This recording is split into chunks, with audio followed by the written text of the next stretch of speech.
Hello, and welcome back to Historian at Midnight. Tonight's story is another long one, so let yourself settle in properly, get truly comfortable before we begin. On the night of the 24th of December, in the year 1144, on the very eve of Christmas itself, in a walled city on the edge of the Byzantine and Muslim worlds called Edessa,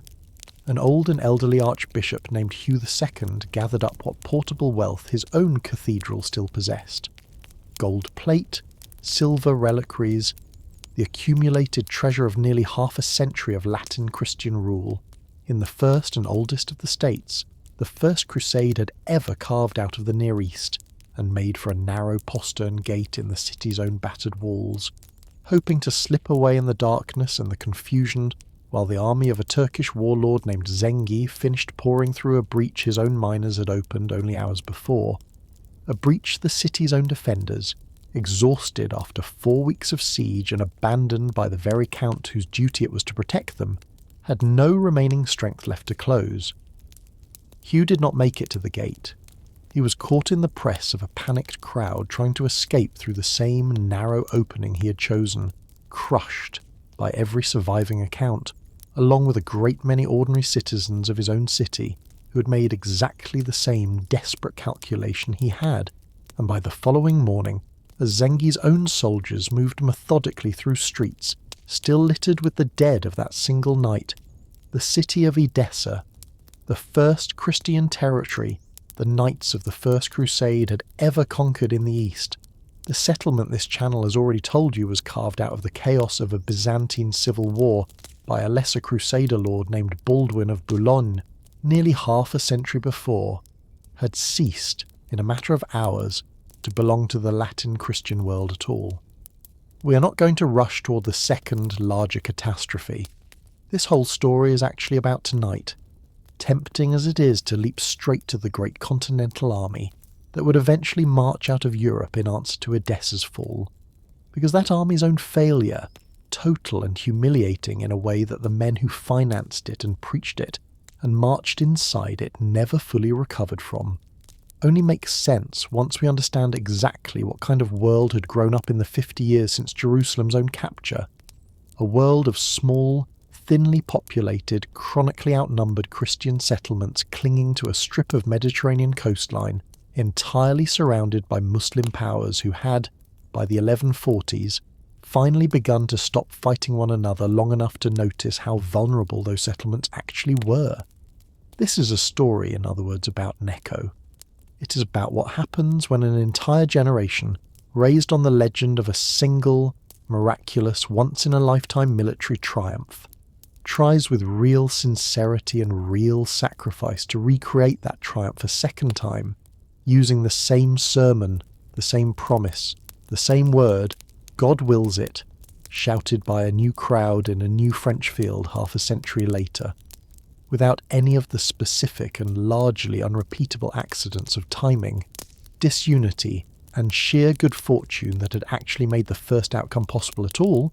and discovers, at catastrophic cost to itself and to the fragile Christian world it was supposed to save, that an echo, however faithfully it repeats the original shape of a sound, always comes back fainter and always comes back at least a little distorted. Let us say the thesis plainly, here at the very beginning, the way we like to on this channel, so you know the shape of the long night ahead of you. This is a story about the danger of believing that history repeats itself simply because the people living through its second telling want it to badly enough and pray for it sincerely enough. It is a story about a pope who genuinely believed he was reissuing his predecessor's own miracle, and a monk whose eloquence could move armies but could not, in the end, move mountains or supply lines or feed 30,000 horses across 200 miles of hostile Anatolian highland. And it is a story about how a crusade launched with more careful planning, more royal involvement, and more universal popular enthusiasm than the First Crusade had ever enjoyed could still collapse, within a single catastrophic year, into one of the most complete and most consequential military failures of the entire Middle Ages, a failure whose aftershocks, we will see before the night is through, reached all the way to a battle fought nearly 40 years later at a place called Hattin, that this channel may well tell you the whole of one night still to come. Before we drift into the rest of this story, take a quiet moment to like this video and subscribe, but only if you genuinely enjoy what I do here. And if you feel like it, leave your location and your local time down in the comments. It helps other restless, sleepless people find their way to this little corner of the night, and there is something pleasant about knowing that somewhere far away, a stranger is settling under the same dark sky, listening to the same slow story. So get comfortable, let your shoulders sink into the bed, settle in for a long and unhurried night,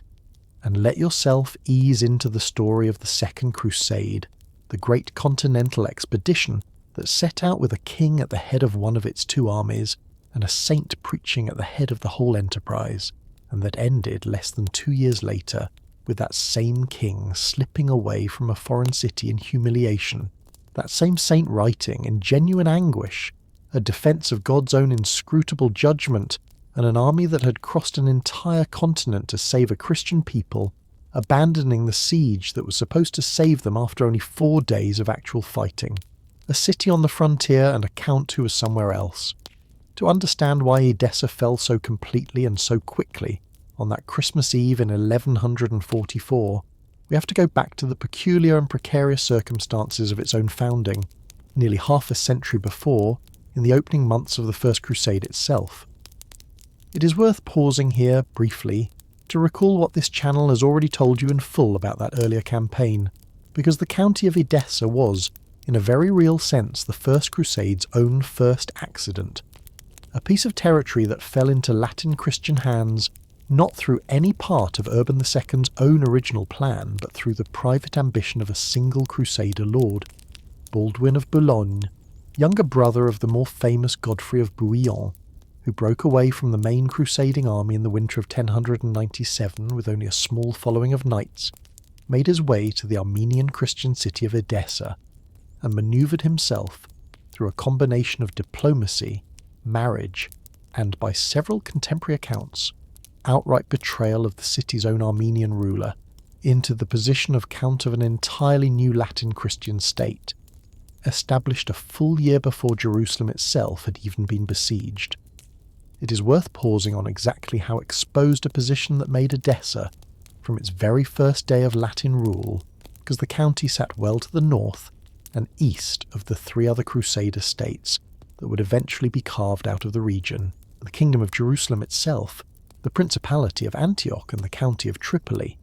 isolated across a stretch of hostile territory from any reliable overland support and surrounded, on every side, by Muslim and Armenian powers whose loyalties shifted constantly according to their own local calculations,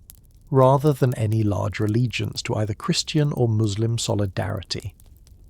Edessa's own Latin rulers, across the decades that followed Baldwin's own founding, governed a population that remained overwhelmingly Armenian and Syriac Christian rather than Latin in either language or church allegiance, a demographic reality that meant the county's own defence, whenever a crisis came,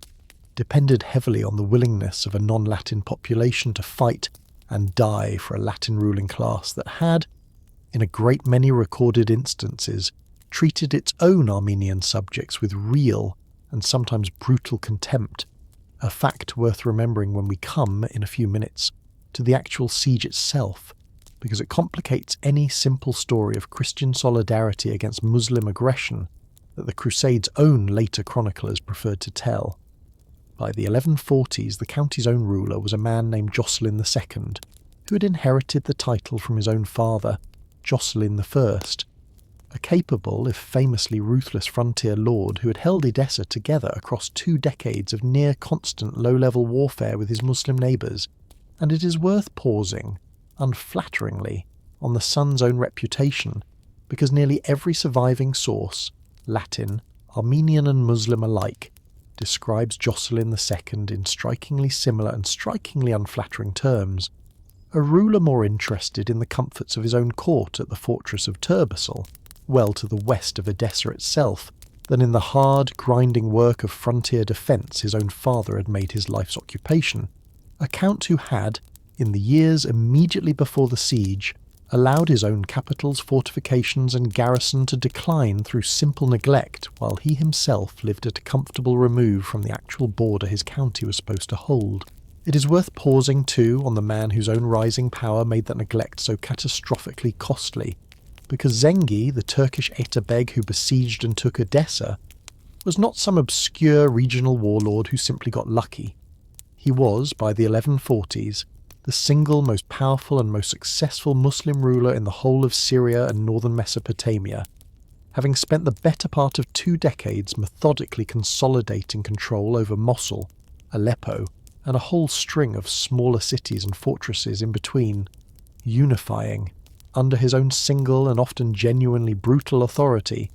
a stretch of Muslim territory that had spent most of the previous half-century fractured among competing emirs whose own mutual rivalries had done more than any Crusader army to keep the Latin states of Outremer secure, exactly the pattern of Muslim disunity this channel has already described to you as one of the First Crusade's own most decisive strokes of good fortune. Zengi's own consolidation of that same territory, slow, brutal, and largely complete by the time Edessa's own crisis arrived, meant that the Latin states now faced, for the first time since their own founding, a single unified Muslim power capable of committing genuinely overwhelming force against any one of the 4 Crusader states in turn, and it was Edessa, isolated, undermanned, and led by an absent count, that Zengi chose to strike first, a siege that lasted 4 weeks, and a count who never came. Zengi's own army appeared before the walls of Edessa on the 28th of November, 1144, arriving with a speed and a scale that caught the city's own garrison badly unprepared, and it is worth pausing here on the single decisive fact of the whole siege, a fact every serious history of this campaign returns to sooner or later, which is that Count Jocelyn II was, at the moment his own capital came under attack, not in Edessa at all, but at Turbessel, 4 days' hard ride to the west, and that he made, in the 4 weeks that followed, no serious attempt to relieve his own besieged capital, whether because he judged, correctly as it turned out, that his own available forces were too small to break Zengi's siege, or because, as several of his own contemporaries suggested with open contempt, he simply lacked the will and the nerve his own father had shown in a dozen similar crises across the preceding 2 decades. Whatever the reason, the defence of Edessa fell, in Jocelyn's own continued absence, to the city's own resident clergy and its own townspeople, led in practice by Archbishop Hugh, the same elderly cleric we met at the very beginning of tonight's story, a man whose own courage in organising what defence the city could still muster earns him a considerably more sympathetic place in this story than the count who was supposed to be defending it in the first place. It is worth pausing too on how ordinary in its grinding particulars a medieval siege of this kind actually looked from the inside, because the chronicles that survive, mostly written by men who are not themselves present,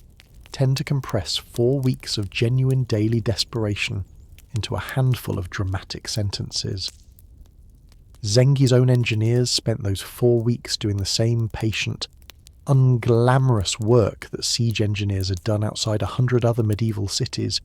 digging mines beneath the city's own towers, filling the resulting tunnels with combustible material and setting them alight to collapse the stonework above,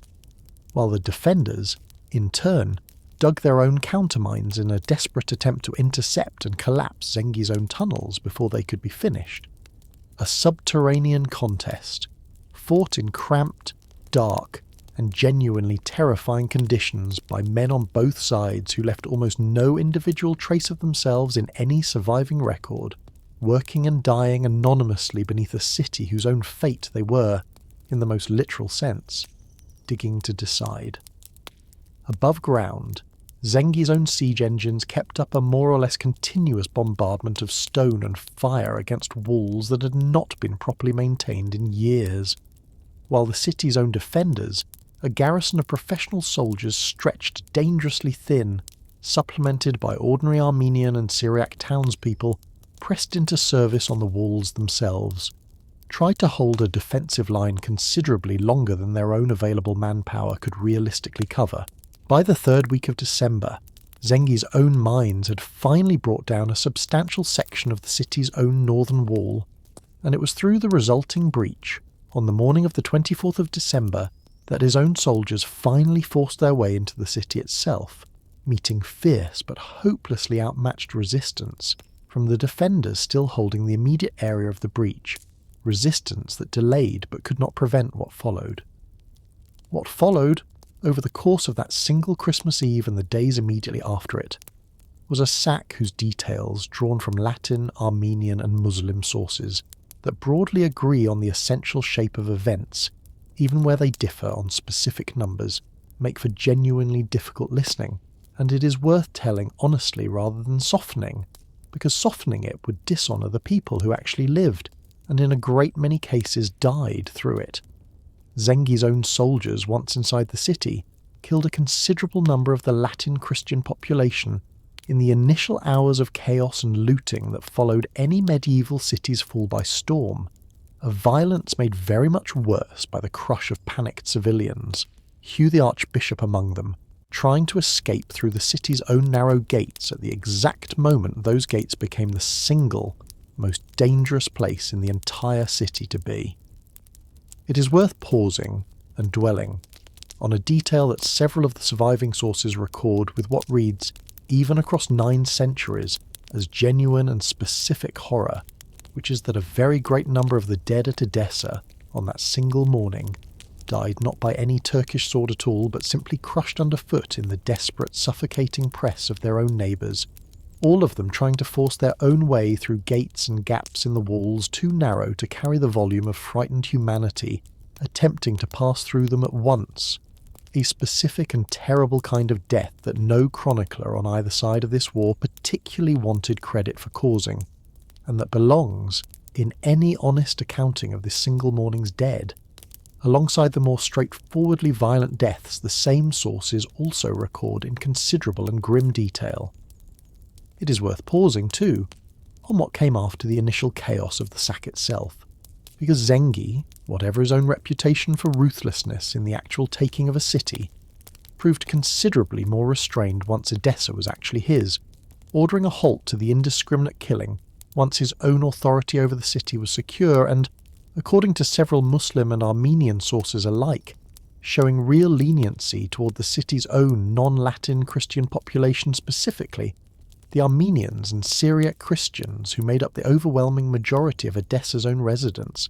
in a calculated policy that distinguished sharply between the Frankish, Latin ruling class he had just displaced and the indigenous Christian population he now intended to govern. This distinction matters, and it is worth pausing on it at some length, because it complicates any simple narrative of the kind Bernard of Clairvaux and Pope Eugenius III would soon be preaching across the whole of Western Europe, in which Edessa's fall represented a straightforward atrocity committed by Islam against Christendom as a single undivided body. The Armenian and Syriac Christians of Edessa had lived for the preceding half-century under a Latin ruling class that had never fully integrated them, had taxed them heavily, and had treated their own distinct churches, both of which the Latin Church regarded as tainted by ancient theological heresies, with a suspicion bordering, in a great many documented instances, on outright persecution, so that a considerable number of Edessa's own indigenous Christians appear, from the sources that survive, to have regarded Zengi's own conquest with something closer to resignation, or even in a few specific documented cases quiet relief, than with the united Christian grief the Latin chroniclers of Europe would soon be attributing to the whole of the city's population without distinction. The Latin Christian population of Edessa fared very much worse than their Armenian and Syriac neighbours. In the days that followed the sack, a considerable number of the city's own Frankish men either killed outright in the initial storming, or, in the case of a great many who survived that first violence, sold afterward into slavery in the markets of Aleppo and beyond, their own wives and children in many documented instances separated from them and sold in turn to different buyers, an ordinary and thoroughly documented feature of medieval warfare on every side of every religious line that the crusading movement's own chroniclers when the violence ran in the opposite direction, rarely trouble themselves to describe with the same moral outrage they reserved for violence against Christians alone. Archbishop Hugh himself did not survive to see any of it, crushed, as we have already told you, in the press at the gate on that first chaotic morning,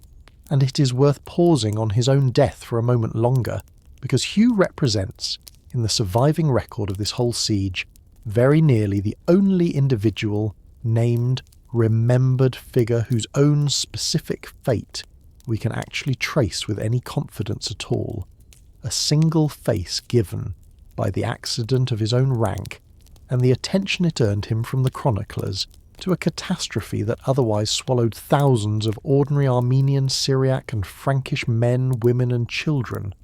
whose own names, whose own last thoughts, whose own individual reasons for staying or fleeing on that particular Christmas Eve, none of the surviving sources on either side of the siege thought worth setting down at all. Nobody, in any of the sources that survive, ever attempted a careful count of Edessa's own dead, and it is worth pausing on that absence deliberately, rather than passing over it the way the chronicles themselves do, because a siege dramatic enough to set an entire continent in motion within 18 months of its own conclusion produced, for the ordinary people who actually died inside it, almost no individual memorial at all, no roll of names, no accounting even of an approximate total, beyond the vague and almost certainly inflated figures later Latin writers offered as evidence of the atrocity's own scale. They simply vanished, in the way that the ordinary dead of medieval sieges nearly always vanish, remembered collectively, if they are remembered at all, as a single undifferentiated tragedy invoked to justify whatever came next rather than mourned, individually, as the specific human beings they actually were. Count Jocelyn II survived the fall of his own capital by 9 more years, continuing to rule what remained of his own truncated county from Turbessel, until a Muslim ambush finally captured him in 1150, at which point he was carried in chains to Aleppo and held there, blinded according to several accounts, until his own death in captivity some years later, a slow and largely undignified ending that several contemporary chroniclers, with a moral bluntness this channel has encountered before in stories of disaster and failed leadership, treated as no more than the Count's own long-delayed reckoning for a negligence that had cost his own capital city everything. A conqueror stabbed in his own tent, and a second fall considerably worse than the first. It is worth pausing here, before we follow the news of Edessa's own first fall across the sea to Europe, on an episode that unfolded back in the East itself, quietly, almost as an afterthought in most popular retellings of this whole story, and yet one that this channel believes deserves real and careful attention, because it is one of the single clearest illustrations in this entire night's telling of just how much even the most seemingly secure and most seemingly triumphant outcome in this whole war actually depended on pure, unrepeatable chance. In September of 1146, less than 2 years after his own capture of Edessa had made him the single most celebrated Muslim ruler in the entire Islamic world, Zengi was assassinated, not in battle, not by any rival emir's own deliberate plot, but in his own tent, by a Frankish slave in his own personal household, who stabbed him while he lay drunk one night, for reasons the surviving sources describe with considerably more speculation than confidence, some suggesting the slave acted out of simple personal fear of punishment for some minor infraction, others suggesting a more calculated motive this channel's sources cannot actually confirm with any real certainty. It is worth pausing on how genuinely strange and how genuinely revealing this single moment of pure contingency actually is, because the entire crisis that would soon set Bernard of Clairvaux preaching across 2 kingdoms, and would soon send 2 royal armies marching 2,000 miles from home, traced its own immediate origin to the conquests of a single man whose own life could, on any number of other nights, have ended in exactly this same abrupt and unplanned way at almost any earlier point in his own 2-decade rise to power, and whose own empire, built entirely around his own personal authority and his own personal relationships with the various emirs and garrison commanders who had submitted to him, now faced exactly the kind of succession crisis that this channel has already told you, in other stories, so often follows the death of any single dominant medieval ruler who failed to establish institutions capable of holding his own conquests together without him personally at their centre. It is worth pausing too on what Count Jocelyn II, the very same absent count whose own negligence had already cost him Edessa once, chose to do with this sudden and genuinely unexpected opportunity, because Jocelyn, learning of Zengi's own death and the resulting confusion among the garrison Zengi had left behind to hold his own newly conquered city, gathered what forces he could and moved in the autumn of 1146 to retake Edessa itself, a bold and, on its own narrow military logic, not entirely unreasonable gamble, given the genuine disorder Zengi's own sudden death had thrown his own conquest into. Jocelyn's own attempt succeeded at first, well enough that his own forces actually managed to fight their own way back into a portion of the city, aided, several sources suggest, by at least some of Edessa's own remaining Christian population, who rose up within the walls to assist the returning count in the hope of finally reversing the disaster of 2 years before. It is worth pausing and dwelling on exactly how completely and how swiftly this same hope was crushed, because Zengi's own son and immediate successor in Aleppo, a young man named Nur ad-Din, whose own name this channel has already told you tonight would go on to shape the whole of the following 2 decades of this story, responded to news of Jocelyn's own attempted reconquest with a speed and a ruthlessness that left the Count's own forces no real chance to consolidate whatever gains they had briefly made, marching a relief force to Edessa and retaking the city within a matter of days, in a second assault whose own violence, by every surviving account, considerably exceeded the first sack 2 years before. Where Zengi himself had shown real restraint toward Edessa's own non-Latin Christian population once the city's own initial conquest was secure, distinguishing carefully, as we have already told you, between the Frankish ruling class he wished to displace and the Armenian and Syriac population he intended to govern, Nur ad-Din's own recapture of the city in 1146 extended no such distinction to a population that had, after all, just risen up in open support of the returning Latin count, and the resulting massacre and expulsion, by the accounts of several Armenian and Syriac chroniclers who had no particular love for their own former Latin rulers, but considerably more sympathy for their own devastated communities, left Edessa a shattered and largely depopulated shell of the prosperous frontier city it had been only 2 years before, its own remaining Christian population killed, enslaved, or driven into flight in numbers that several sources suggest actually exceeded the toll of the original conquest in 1144. It is worth pausing, finally, on why this second, considerably more thorough destruction of Edessa received so little attention in most popular retellings of this whole crusade, even though it unfolded at almost exactly the same moment Bernard of Clairvaux was making his own way from Vézelay toward Speyer to recruit Conrad's own German kingdom to a crusade whose own entire original purpose, the recovery of Edessa, had, by the time the crusading army actually reached the region 2 years later, already become considerably less achievable than it had been at the moment Eugenius first issued his own bull, because there was, by 1148, so much less of an actual Christian Edessa left standing to recover in the first place. The crusade that finally arrived in the Levant marched, in other words, to avenge and to reverse a catastrophe that had, by the time its own soldiers actually set foot in Syria, already been made considerably worse by a second and even more destructive disaster that the Crusade's own planners in distant Burgundy and the Rhineland were, at the time they set this whole enormous mobilization in motion, still only reacting to the memory of the first one, an echo, this channel would suggest, of exactly the kind this whole story has already asked you to listen for. A response arriving, as responses so often do in this kind of story, one full step behind the actual and rapidly worsening reality it was setting out to address. A shockwave that took a year to cross the sea. News of Edessa's fall did not reach Western Europe quickly. By the standards this channel's audience, accustomed to instant modern communication, might expect, travelling instead by the slow and uncertain channels available to the 12th century, merchant ships crossing the Mediterranean, pilgrims and clergy carrying letters and rumour alongside their own baggage,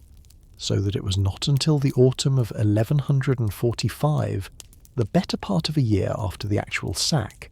that the news reached Pope Eugenius III in any detail substantial enough to prompt a formal response, delivered to the papal court by envoys from the Latin states of Outremer, specifically dispatched to plead for exactly the kind of large-scale Western military intervention that had once, half a century before, answered a considerably more modest request from a Byzantine emperor with an entire migrating civilization. It is worth pausing before we follow that response any further on the man who actually received this appeal, because Eugenius III occupied a papal position considerably weaker and more precarious than Urban II's own had been at the time of Clermont.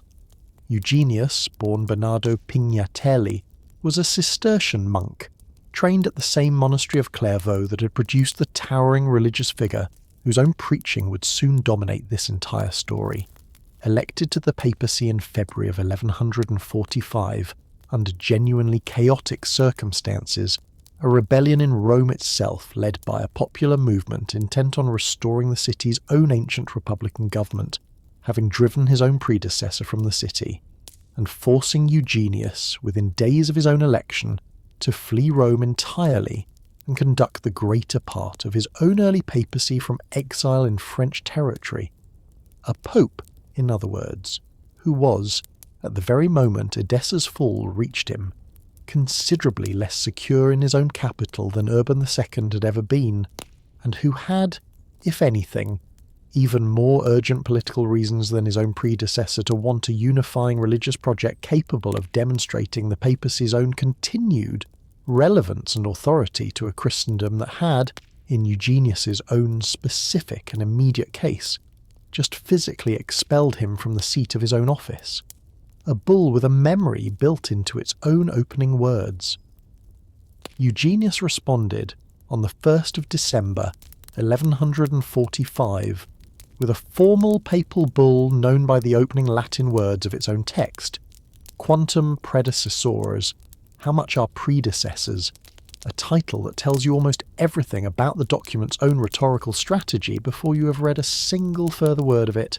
because Eugenius chose, quite deliberately, to root his entire appeal not in any new theological reasoning of his own, but in the explicit, repeated memory of Urban II and the First Crusade,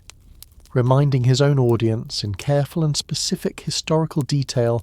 of exactly what their own fathers and grandfathers had achieved half a century before, and warning them, in language that grew steadily more urgent across the length of the document,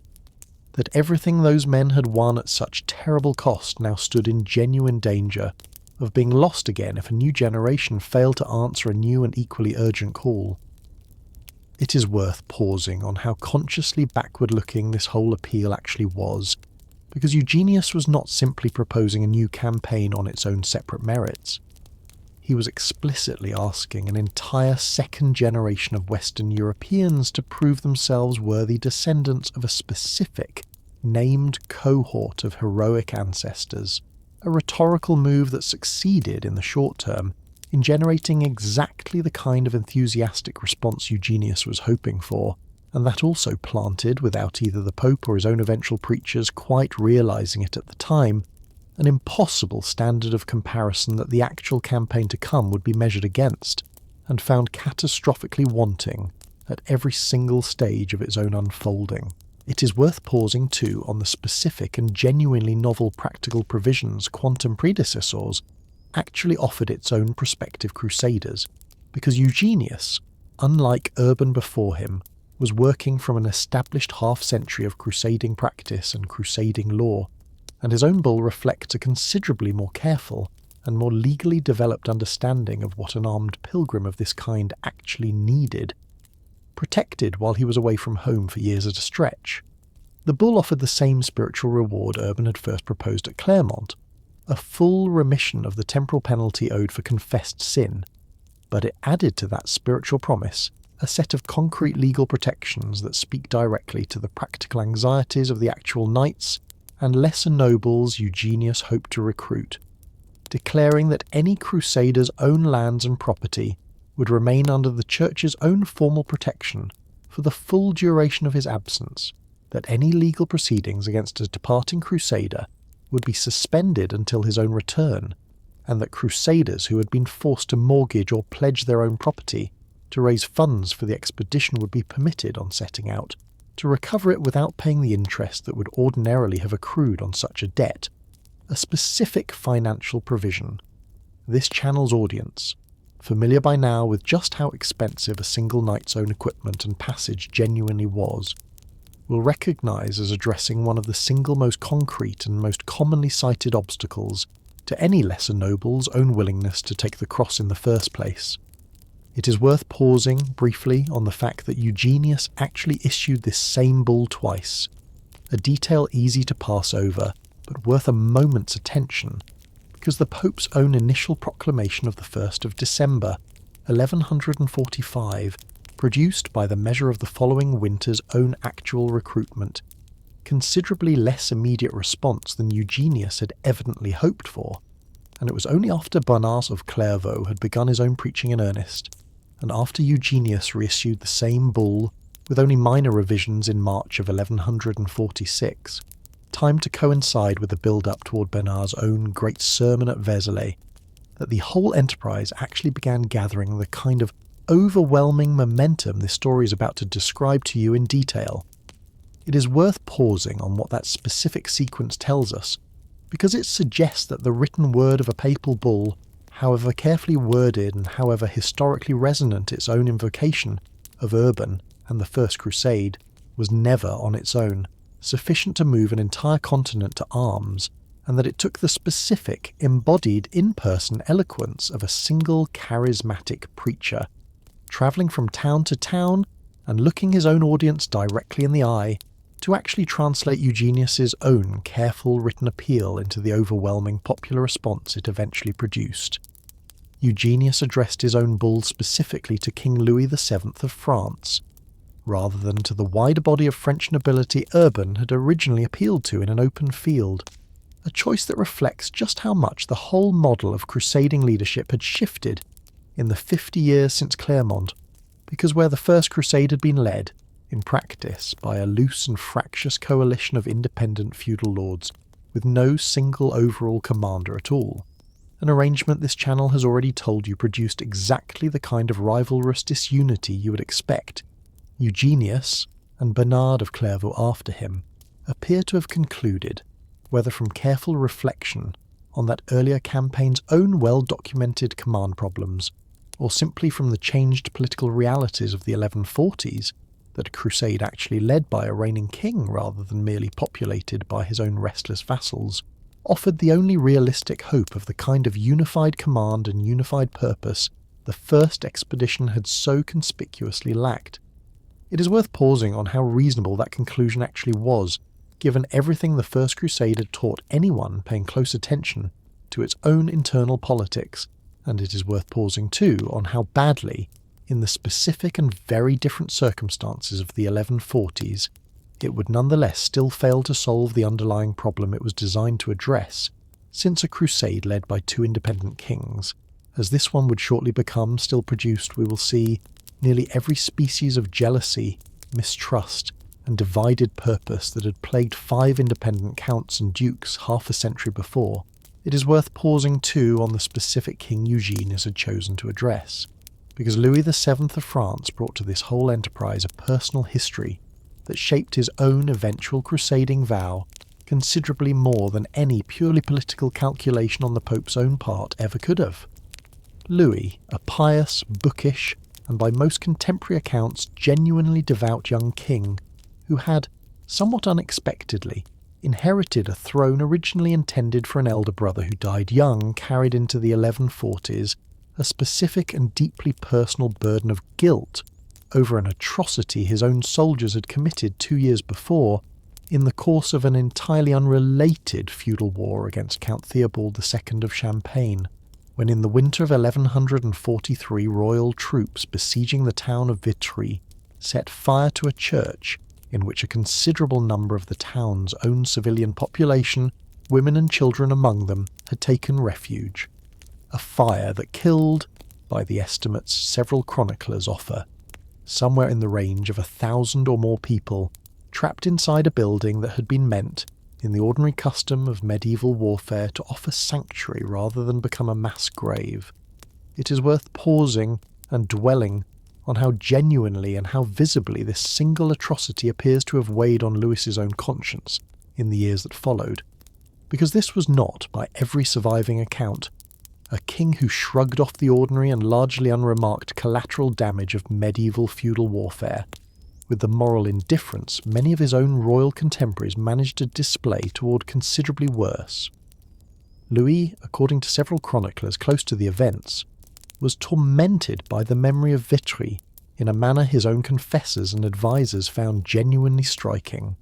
a private grief that several modern historians believe had already led him, well before Eugenius's own bull ever reached his own court, to consider some grand act of penitential pilgrimage capable of settling a debt his own conscience insisted he still owed.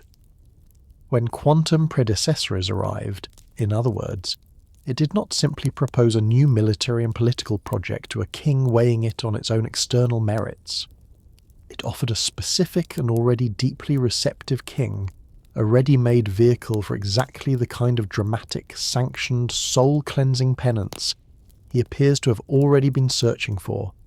and it is worth pausing on that alignment, because it is one of several places in this story where a wider continental catastrophe grew directly out of one particular man's own private and specific need. A saint recruited to sell a war.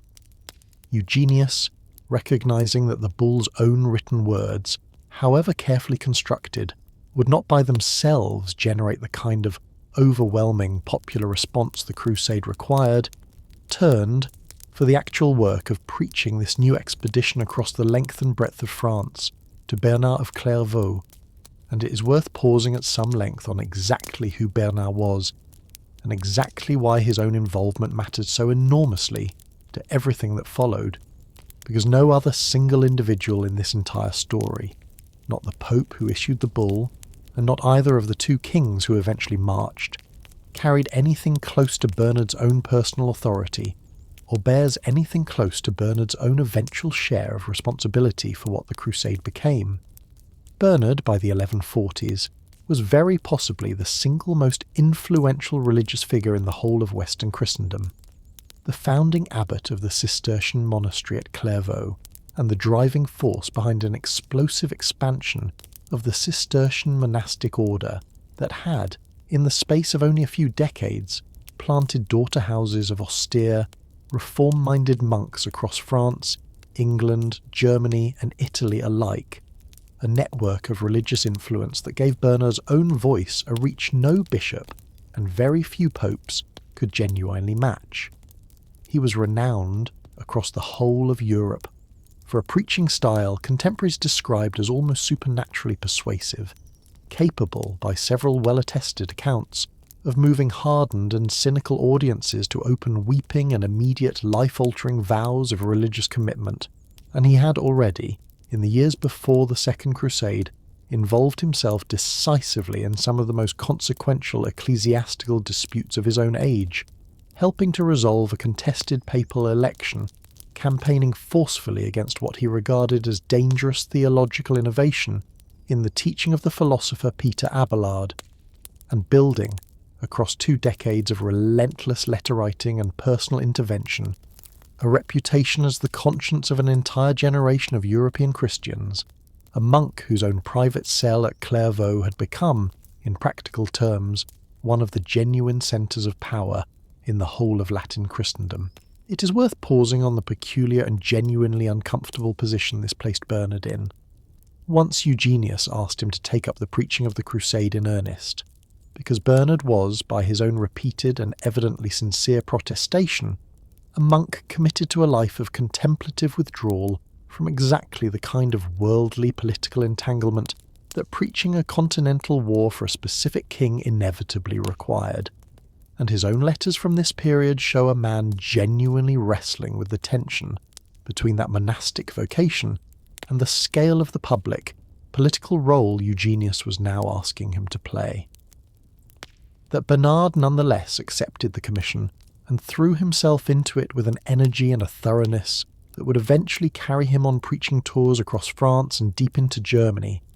tells us something important about how completely Eugenius's own appeal and the specific crisis of Edessa's fall behind it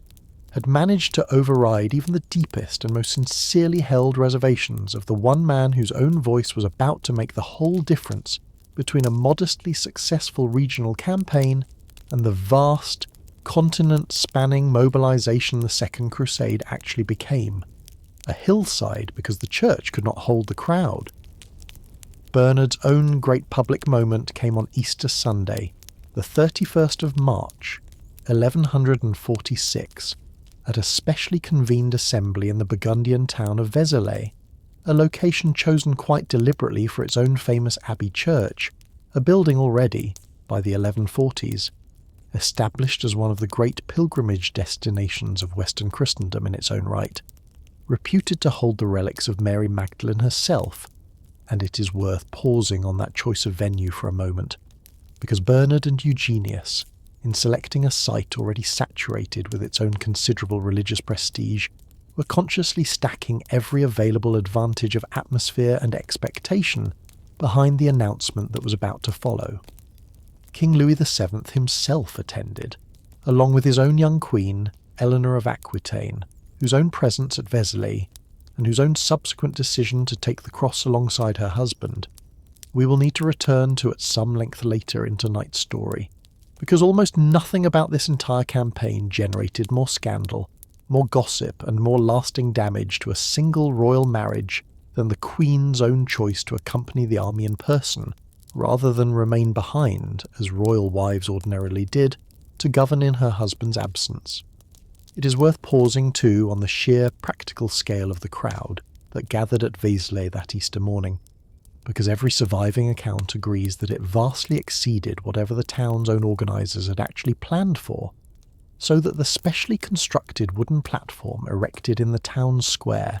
specifically so that Bernard could be seen and heard by the assembled multitude, collapsed under the sheer press of people trying to get close enough to hear him, forcing Bernard, in a scene that several chroniclers record with obvious and considerable relish, to abandon the collapsed platform entirely and preach instead from a natural rise on a hillside just outside the town, the crowd itself having grown, by that point, far too large for any building or any constructed stage in Vézelay to have contained it in the first place. It is worth pausing briefly on how closely this scene deliberately echoed Urban II's own sermon at Clermont exactly half a century before, an open-air address delivered because no roofed building could hold the crowd that had come to hear it, and it is worth naming that echo plainly, here, because it is the first of several moments tonight where the men actually staging this Second Crusade appear to have been, consciously or not, restaging the specific outward forms of the first one, in the evident hope that repeating the shape of the miracle closely enough might somehow also reproduce its own substance. The specific content of Bernard's own sermon at Vézelay, like Urban's own words at Clermont half a century before, survives for us only through later reconstruction, rather than any verbatim transcript. But the response it produced is attested, in broadly consistent detail, across multiple independent sources, and it was, by every account, immediate, overwhelming, and in at least one specific and famous respect, a genuine logistical crisis of its own making. Bernard had arrived at Vézelay carrying a supply of cloth crosses, the same physical symbol Crusaders had sewn onto their own garments since Urban's original sermon, intended to be distributed to those who took the crusading vow on the spot, and the response to his own preaching proved so overwhelming, so many knights and lesser nobles pressing forward at once to take the cross, that this prepared supply of crosses ran out entirely before the crowd's own demand for them was satisfied, forcing Bernard, according to several contemporary accounts, to tear strips from his own monastic habit, to improvise additional crosses, rather than turn away a single one of the men now clamouring to take the vow in front of him. A detail later chroniclers treated as vivid proof of the sermon's own near-miraculous effect, and that is worth pausing on regardless of exactly how literally we choose to credit it, because it captures, in a single vivid image, the genuine scale of religious enthusiasm Bernard's own preaching had managed to summon in a single Easter morning. King Louis himself took the cross at Vézelay, formally committing the crown of France to an expedition Eugenius had specifically addressed to him 7 months before, and Bernard, in the weeks and months that followed, did not simply return to the quiet of his own monastery, but embarked instead on an extensive preaching tour across France and eventually deep into German territory, carrying the same message that had produced such an overwhelming response at Vézelay to town after town, court after court, in a campaign of religious mobilization considerably more organized and considerably more centrally coordinated by a single authoritative voice than anything Urban II had ever managed to sustain across his own briefer preaching tour half a century before. It is worth pausing at some length on the reports of miraculous healing that followed Bernard on this same preaching tour, because they became, almost immediately, one of the more genuinely strange and contested features of the whole crusading campaign that followed. Contemporary chroniclers, including men in Bernard's own immediate circle, recorded numerous instances of the sick and the disabled being brought to him at town after town along his own preaching route, and of Bernard himself, whether through his own touch, his own blessing, or simply his own prayer, appearing to restore sight, hearing, and mobility to people who had lacked them, reports detailed and numerous enough that even sceptical modern historians generally accept that something genuinely dramatic, whatever its ultimate medical explanation, was widely believed to be occurring around Bernard at the time, a phenomenon that did enormous additional work in convincing an already receptive population that God himself was visibly endorsing the crusade Bernard was preaching. It is worth pausing, too, on how Bernard himself seems to have regarded these same reports, because his own private letters from this period show a man genuinely uneasy about the attention his own person was receiving, insisting, again and again, that any healing that occurred came from God and God alone, working through an unworthy and reluctant instrument, a note of personal humility that reads, in hindsight, as almost prophetic of the very different and far more painful reckoning Bernard would eventually have to make with his own role in this campaign, once its own military outcome became clear. An emperor who took considerably more convincing,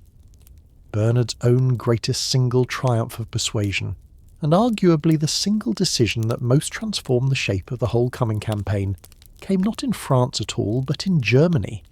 where he travelled in the autumn and winter of 1146 specifically to press the King of the Romans, Conrad III,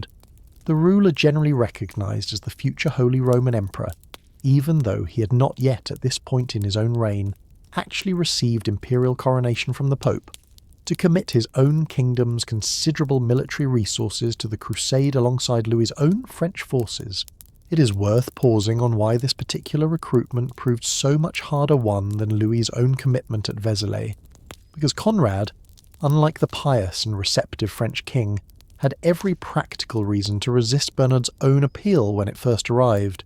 his own kingdom entangled in genuine and ongoing internal conflict with rival German princely factions, his own eastern frontier facing continuing pressure from pagan Slavic peoples along the Elbe, that Bernard's own crusading appeal, we will see in a moment, would soon find an ingenious way to accommodate rather than simply override, and his own personal inclination, by several contemporary accounts, genuinely reluctant to commit himself and his own kingdom's resources to a foreign expedition at a moment of real domestic instability at home. Bernard's own persuasion of Conrad, when it finally succeeded at an assembly held at Speyer in December of 1146, is recorded by several chroniclers in terms that place it among the most dramatic single scenes of the entire campaign, describing Bernard in the course of his own sermon before the assembled German court, abandoning his own prepared remarks entirely to deliver an extemporaneous and increasingly personal appeal directly to Conrad, invoking, in the account several sources give us, the specific imagery of the Last Judgment itself, and speaking, in a rhetorical device that several contemporaries record with something close to awe, as though Christ were addressing Conrad directly through Bernard's own mouth, reminding the king of everything God had already given him, his own crown, his own kingdom, his own personal gifts of strength and leadership, and asking what, in return, Conrad now proposed to withhold. Whether Bernard's own words on that specific occasion were quite as dramatic as the chroniclers who recorded them, writing with the full benefit of hindsight chose to render them, the practical effect is not in dispute, because Conrad, by every surviving account visibly and genuinely moved, took the cross before the assembled court at Speyer, committing the considerable military resources of the German kingdom to a campaign that would now march east, not as a single unified Christian army under one crown, the arrangement Eugenius and Bernard both appear to have originally hoped for, but as two separate and largely independently commanded royal armies, French and German, whose own uneasy coordination across the following 2 years would reproduce, in a new and specifically royal form, exactly the kind of divided command that had bedevilled the First Crusade's own, considerably more numerous baronial leadership half a century before. A monk who tried, deliberately, not to repeat the worst mistake of the First Crusade. It is worth pausing here at some length on a specific and genuinely important episode that unfolded alongside Bernard's own preaching tour through the Rhineland, because it represents one of the very few moments in this entire story where a lesson from the First Crusade's own catastrophic opening chapter was actually learned, remembered, and consciously applied by someone with the authority to act on it. This channel has already told you, in the story of the First Crusade, about the Rhineland massacres of 1096, in which bands of Crusaders, whipped into a fever of religious violence by wandering popular preachers, turned on the long-established Jewish communities of cities including Speyer, Worms, Mainz, and Cologne,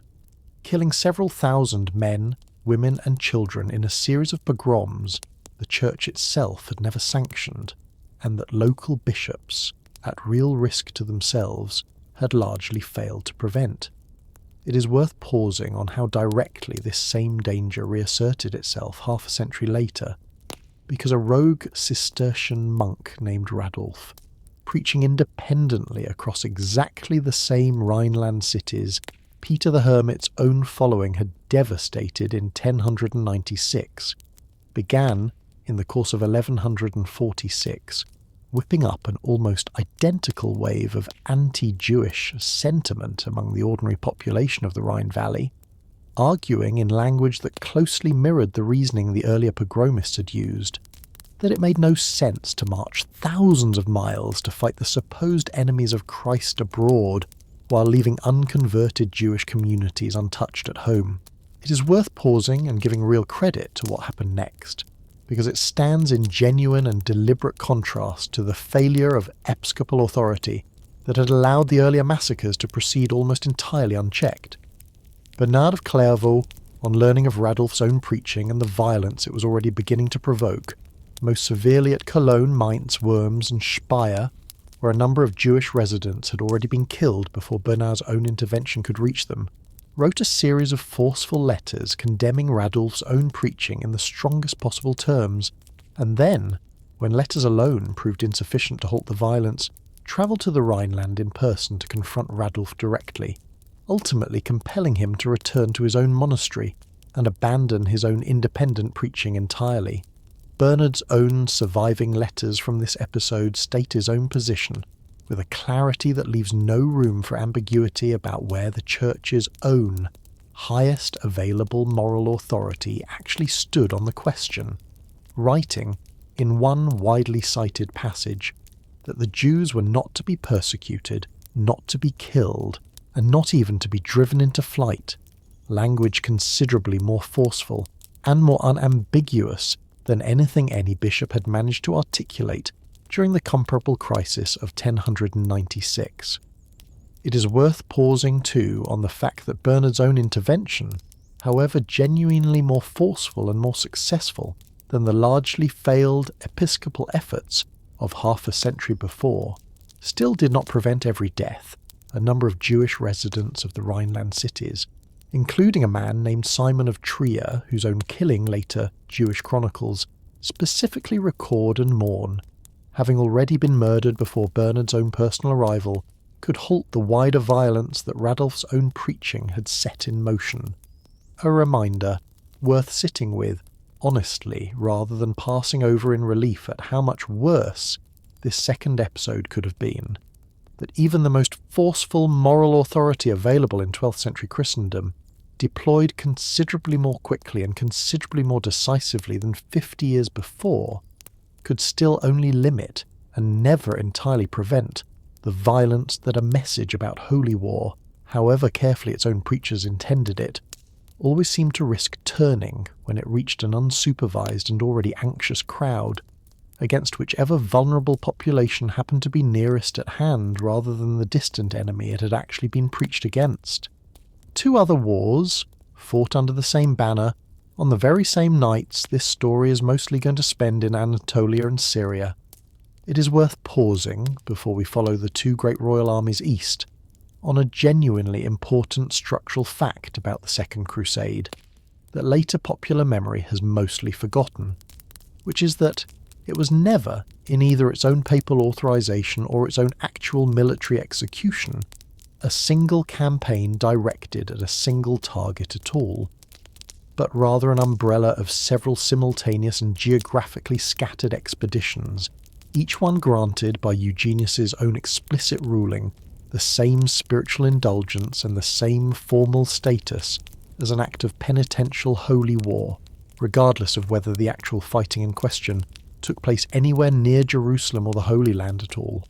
This matters enormously for how we understand the whole campaign's own eventual reputation, because it means that the Second Crusade, considered in its full and proper scope rather than merely its most famous and most catastrophic component, produced at least one theatre of genuine and lasting success, alongside the calamity still ahead of us tonight in Anatolia and at Damascus. A success this story owes its own honest attention, precisely because later tellings, fixated understandably on the drama of royal failure in the East, have tended to leave it out almost entirely. The first of these parallel fronts unfolded along the eastern frontier of Germany itself,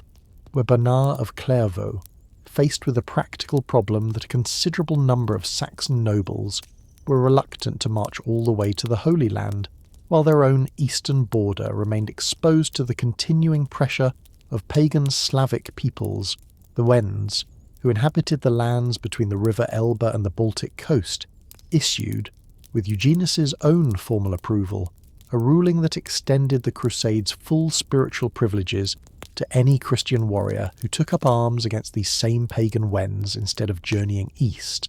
on the explicit theological reasoning that a war fought to convert or subdue the pagan enemies of Christendom on Europe's own borders carried exactly the same penitential weight as a war fought to defend Christians in Syria. It is worth pausing on how consequential and how ominous that particular ruling actually was, because it represents one of the clearest moments in the whole history of the crusading movement where Holy War's own logic, first devised specifically to redirect Western Europe's surplus violence toward the recovery of Jerusalem, was explicitly generalized into a broader license for Christian conquest and forced conversion against any non-Christian neighbour a Western ruler happened to have close at hand, a precedent whose own consequences would echo, across the following centuries, in a great many campaigns of conquest and colonization that had rather less to do with any distant Muslim threat to the Holy Land than with the entirely local territorial ambitions of the Christian rulers waging them. The resulting Wendish Crusade, launched in the summer of 1147, under a coalition of Saxon and Danish nobles rather than any single overall commander, produced a campaign whose own military results proved genuinely ambiguous, a series of sieges against Wendish strongholds that achieved a number of nominal submissions and a considerable number of forced baptisms,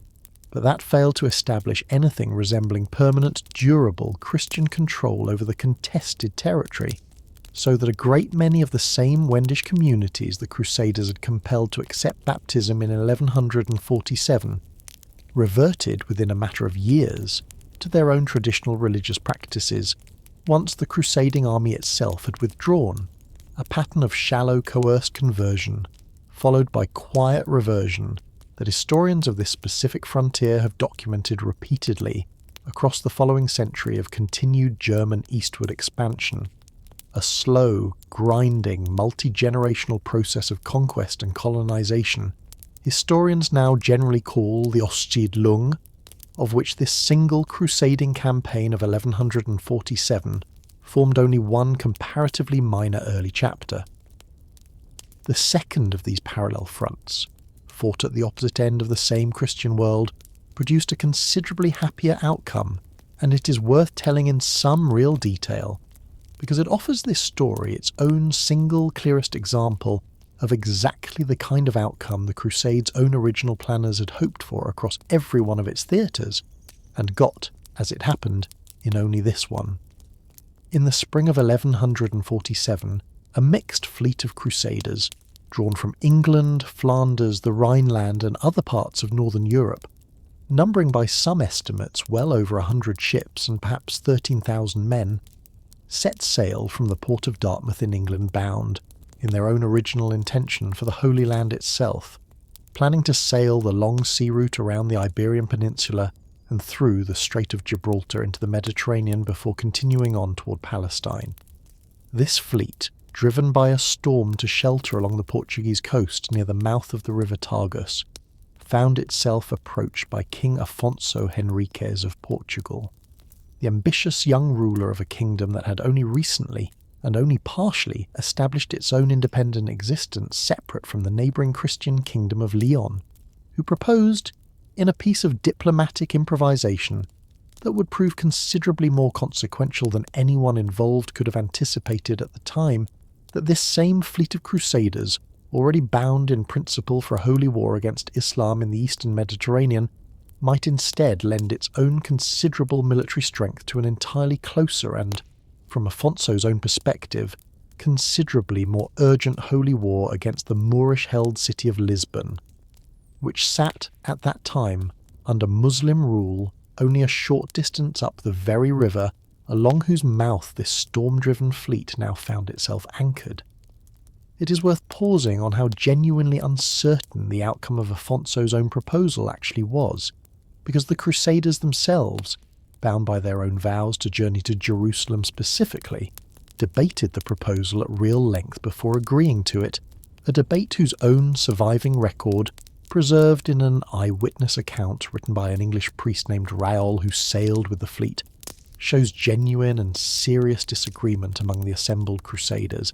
about whether diverting their own vowed pilgrimage toward a purely local Iberian objective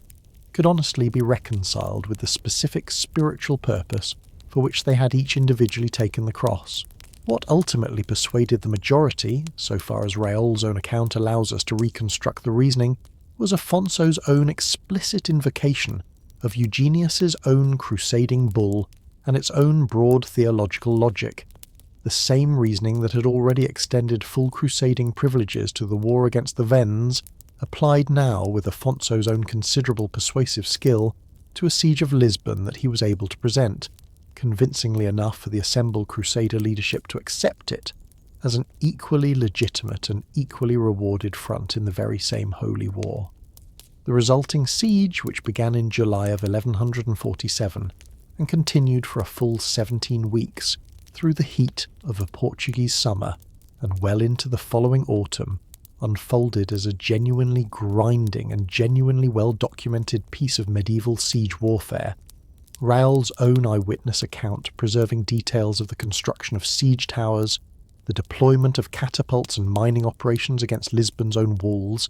and the steady attrition of a Muslim garrison and civilian population whose own hopes of relief from other Muslim powers in the Iberian Peninsula never materialised in any serious or timely form, until finally, on the 24th of October, 1147, the city's own defenders, their own supplies exhausted and their own defensive positions increasingly untenable, surrendered the city to Afonso's own forces under negotiated terms that were supposed to guarantee the safety of Lisbon's own Muslim population and their own property. Terms that a portion of the Crusader army, in a detail Raoul's own account records with evident discomfort, violated almost immediately once the gates were actually opened, looting the city and killing a number of its own inhabitants, including, in one specific and widely noted case, the city's own bishop, in a breach of the negotiated surrender that stands as an uncomfortable reminder of just how thin, in the actual moment of a city's own capture, the line between a formally negotiated peace and an ordinary sack of plunder and violence so often proved to be, on every front of this same crusade, and on the crusading movement more generally, across the whole of its own long history. It is worth pausing briefly on why Lisbon's own success, so useful in every other respect to a papacy eager for good news out of this whole troubled campaign, has nonetheless slipped so thoroughly out of popular memory of the Second Crusade specifically. And the honest answer is that it succeeded for reasons that had almost nothing to do with the crusading ideology that nominally authorised it. A local Portuguese ruler pursuing his own specific and entirely local territorial ambitions, assisted by a foreign fleet, whose own presence on the Portuguese coast owed more to a chance storm than to any deliberate strategic plan, a combination of local motive and lucky accident considerably less flattering, and considerably less useful as a lesson in the specific theological logic Bernard and Eugenius had actually preached, than the story of two anointed kings marching in person at the head of the two greatest kingdoms of Western Christendom toward Jerusalem itself. Lisbon's fall, in other words, tells us a great deal about what crusading ideology could actually accomplish when it was harnessed to a modest, achievable, locally grounded objective backed by an army that stayed reasonably well supplied and reasonably well led throughout,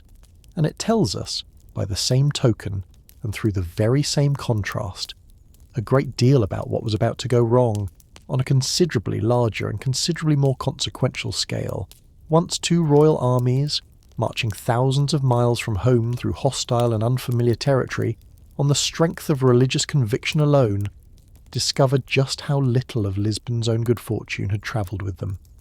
A kingdom the Crusade arrived to save, and that had its own quarrels already well underway.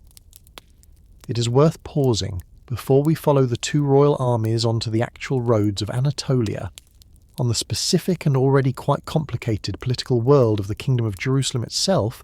the state this whole enormous continental mobilization was nominally being sent to reinforce, because the newly arrived Crusaders and the established Latin Christian society they were marching to assist did not, in fact, see this whole enterprise through anything like the same eyes,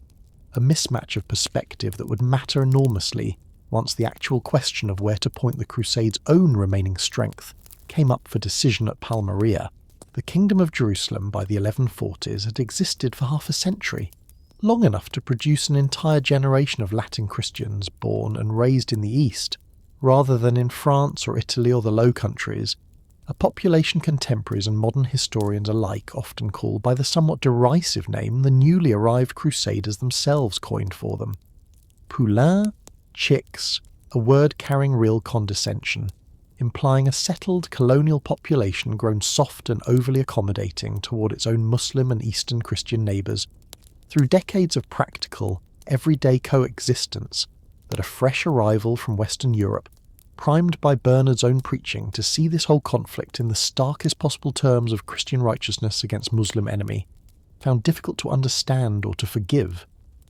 This same settled Latin population of Outremer had learned, across 2 generations of actually living in the region, rather than merely marching through it once and going home, to negotiate, to make truces of real and lasting practical value with specific Muslim neighbours, Damascus among them, and to weigh the actual military and economic realities of a small, permanently outnumbered Christian population surrounded by considerably larger Muslim states,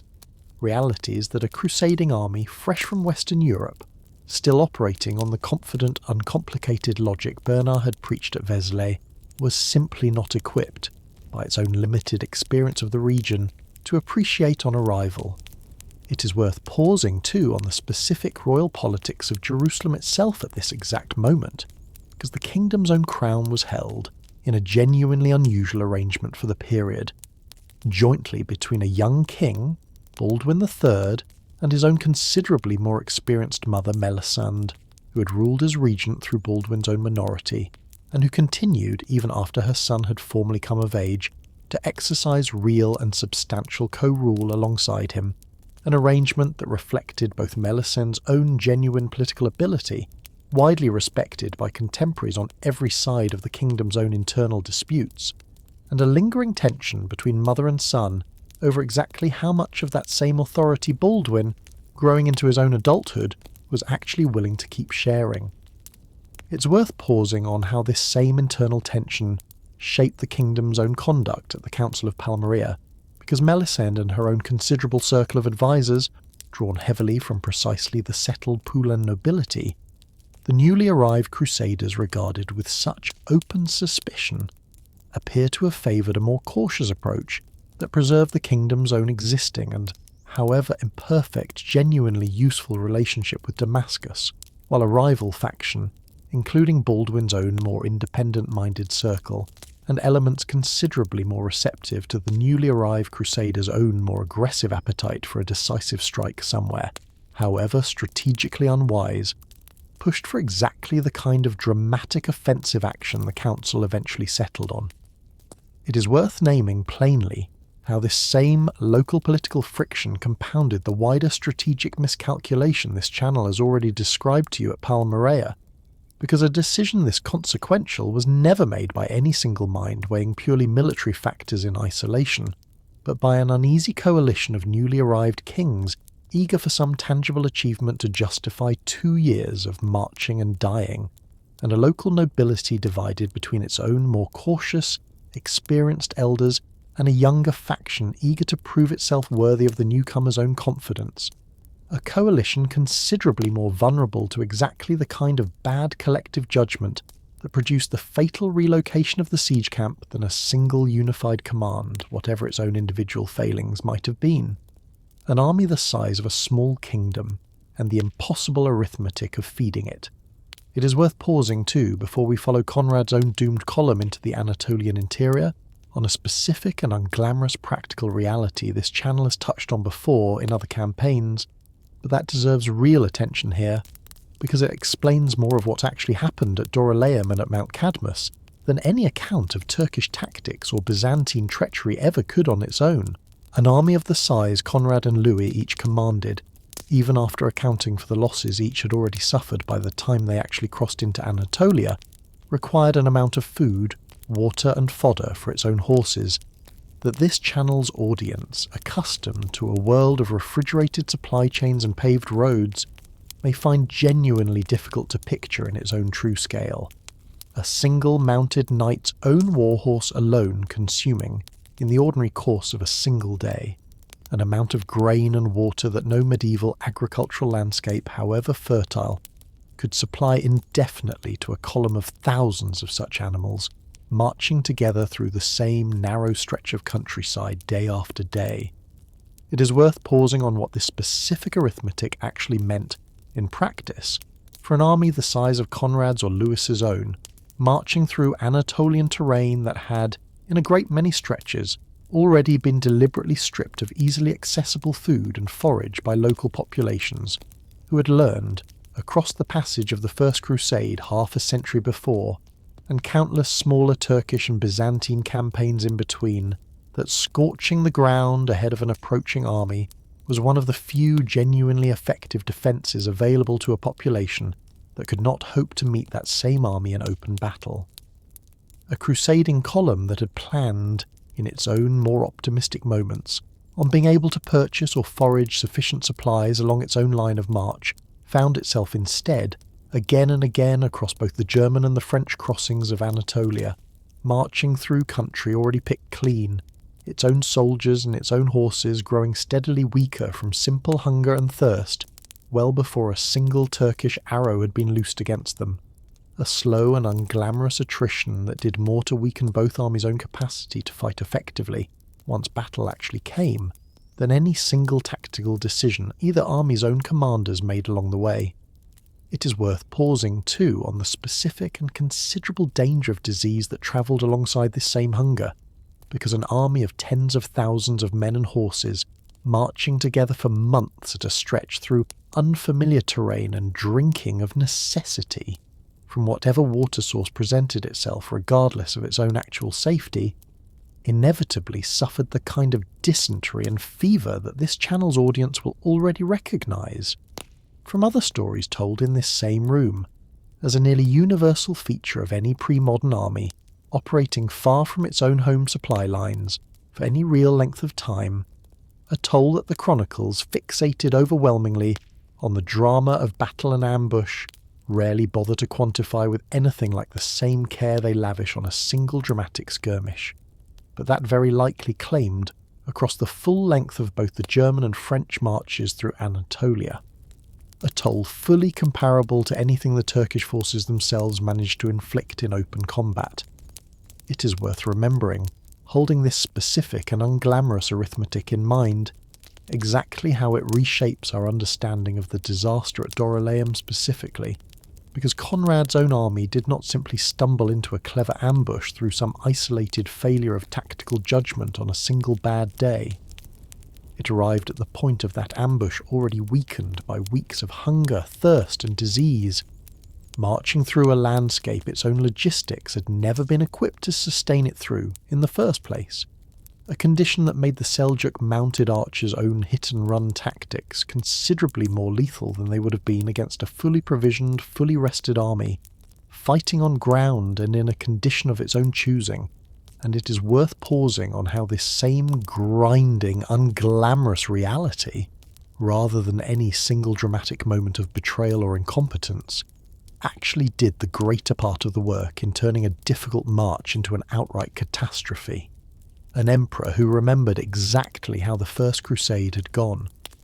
Conrad's own German army, the larger and by most contemporary estimates, the more numerous of the two royal contingents, departed first, setting out from Regensburg in May of 1147 and following the same overland route through Hungary and the Balkans toward Constantinople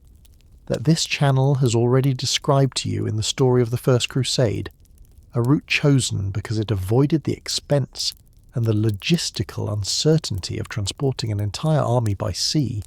but that also meant, exactly as it had half a century before, that this new army would have to pass directly through Byzantine territory and negotiate directly with a Byzantine emperor whose own interests in this whole enterprise were considerably more complicated and considerably more self-interested than the Crusaders marching through his own lands generally cared to appreciate. It is worth pausing at some length on the specific Byzantine emperor these two armies were about to encounter, because Manuel I Komnenos, who had come to the imperial throne in 1143, only 4 years before Conrad's own army reached his own borders, inherited a considerably more complicated and considerably more fraught relationship with the crusading movement than his own grandfather Alexios had faced at the time of the First Crusade. Manuel had grown up hearing the stories, preserved in his own family's court histories, and in the still living memory of a considerable number of Byzantine officials who had themselves witnessed the First Crusade's own passage through Byzantine territory of a Latin army that had sworn oaths of loyalty and vassalage to his own grandfather at Constantinople, and then, at nearly every subsequent opportunity, broken those same oaths whenever it suited their own separate and independent ambitions, most consequentially in the case of the Principality of Antioch, seized by the Crusader Lord Bohemond of Taranto in direct violation of his own sworn promise to restore any reconquered Byzantine territory to imperial control, a betrayal whose own bitter legacy had already produced, in the decades between the two Crusades, open warfare between Byzantium and the Latin principality Bohemond had founded. Manuel, in other words, approached the arrival of two new and even larger Latin armies with a wariness his own grandfather, dealing with an entirely unprecedented phenomenon he had never before encountered, simply could not have possessed. And it is worth pausing on how reasonable, given this specific and well-documented history, that wariness genuinely was, whatever the Crusaders passing through his own territory chose to make of it at the time. It is worth pausing too on the specific and immediate diplomatic problem Manuel faced at the exact moment Conrad's own army began crossing into his own territory, because the Byzantine Emperor, watching two enormous foreign armies converge on his own capital from the west, at the very same moment his own eastern frontier remained exposed to the Seljuk Sultanate of Rum, whose own territory these same crusading armies would shortly need to cross in order to reach Syria at all, made the calculated decision to conclude a truce with the Seljuk Sultan Masud specifically in order to secure his own borders, while this uncertain and potentially dangerous mass of Western soldiers passed through, a wholly rational piece of Byzantine statecraft, protecting the emperor's own empire against the very real possibility that an army of this size, however nominally Christian, and however nominally allied, might prove as destructive to Byzantine territory as to any Muslim one, but a decision that Western chroniclers, learning of it as the crusading armies themselves began to suffer catastrophic losses at Seljuk hands only weeks later, seized upon almost immediately as proof of deliberate Greek treachery, a betrayal of the whole Christian cause in favour of a cynical accommodation with the common Muslim enemy. It is worth pausing on that specific accusation for a moment longer, because it deserves, in any honest telling of this story, to be weighed rather than simply repeated the way the Crusaders' own outraged chronicles repeated it. Manuel's own truce with Masud protected Byzantine territory against a real and specific threat to Byzantine interests. It did not, on the evidence that actually survives, involve any active Byzantine collusion in the ambushes that were about to devastate first the German and then the French armies.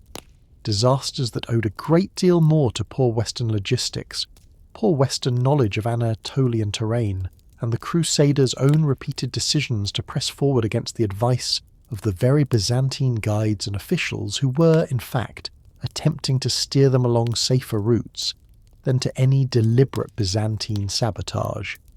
But it is worth pausing too on why the accusation nonetheless took hold so completely and so immediately among the Crusaders themselves, because a Latin army that had, by this point in the crusading movement's own history, inherited 2 generations of accumulated grievance against Byzantine conduct, real grievance in the case of Antioch and considerably more imagined grievance in a great many other instances, arrived in Byzantine territory, already primed to interpret nearly any misfortune that befell it as evidence of Greek betrayal, rather than as the ordinary and considerably more mundane consequence of its own logistical failures, a mutual distrust running in both directions, each side remembering the worst of the other and forgetting the considerable cooperation that had also, across the same decades, passed largely unremarked between them. Conrad's own army reached Constantinople in September of 1147, and relations between the German king and the Byzantine emperor, never especially warm to begin with, deteriorated further during the German army's own stay in and around the Byzantine capital,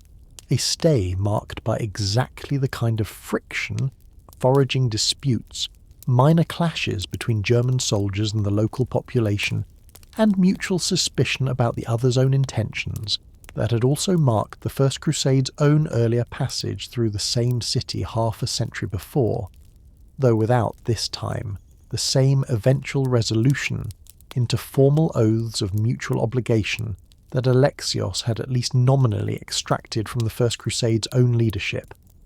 Conrad, against the explicit advice of Manuel's own officials, who urged him to wait at Nicaea for the arrival of the considerably slower French army under Louis, so that the 2 royal forces might cross the dangerous Anatolian interior together in a single combined and mutually reinforcing column, chose instead to press on ahead independently,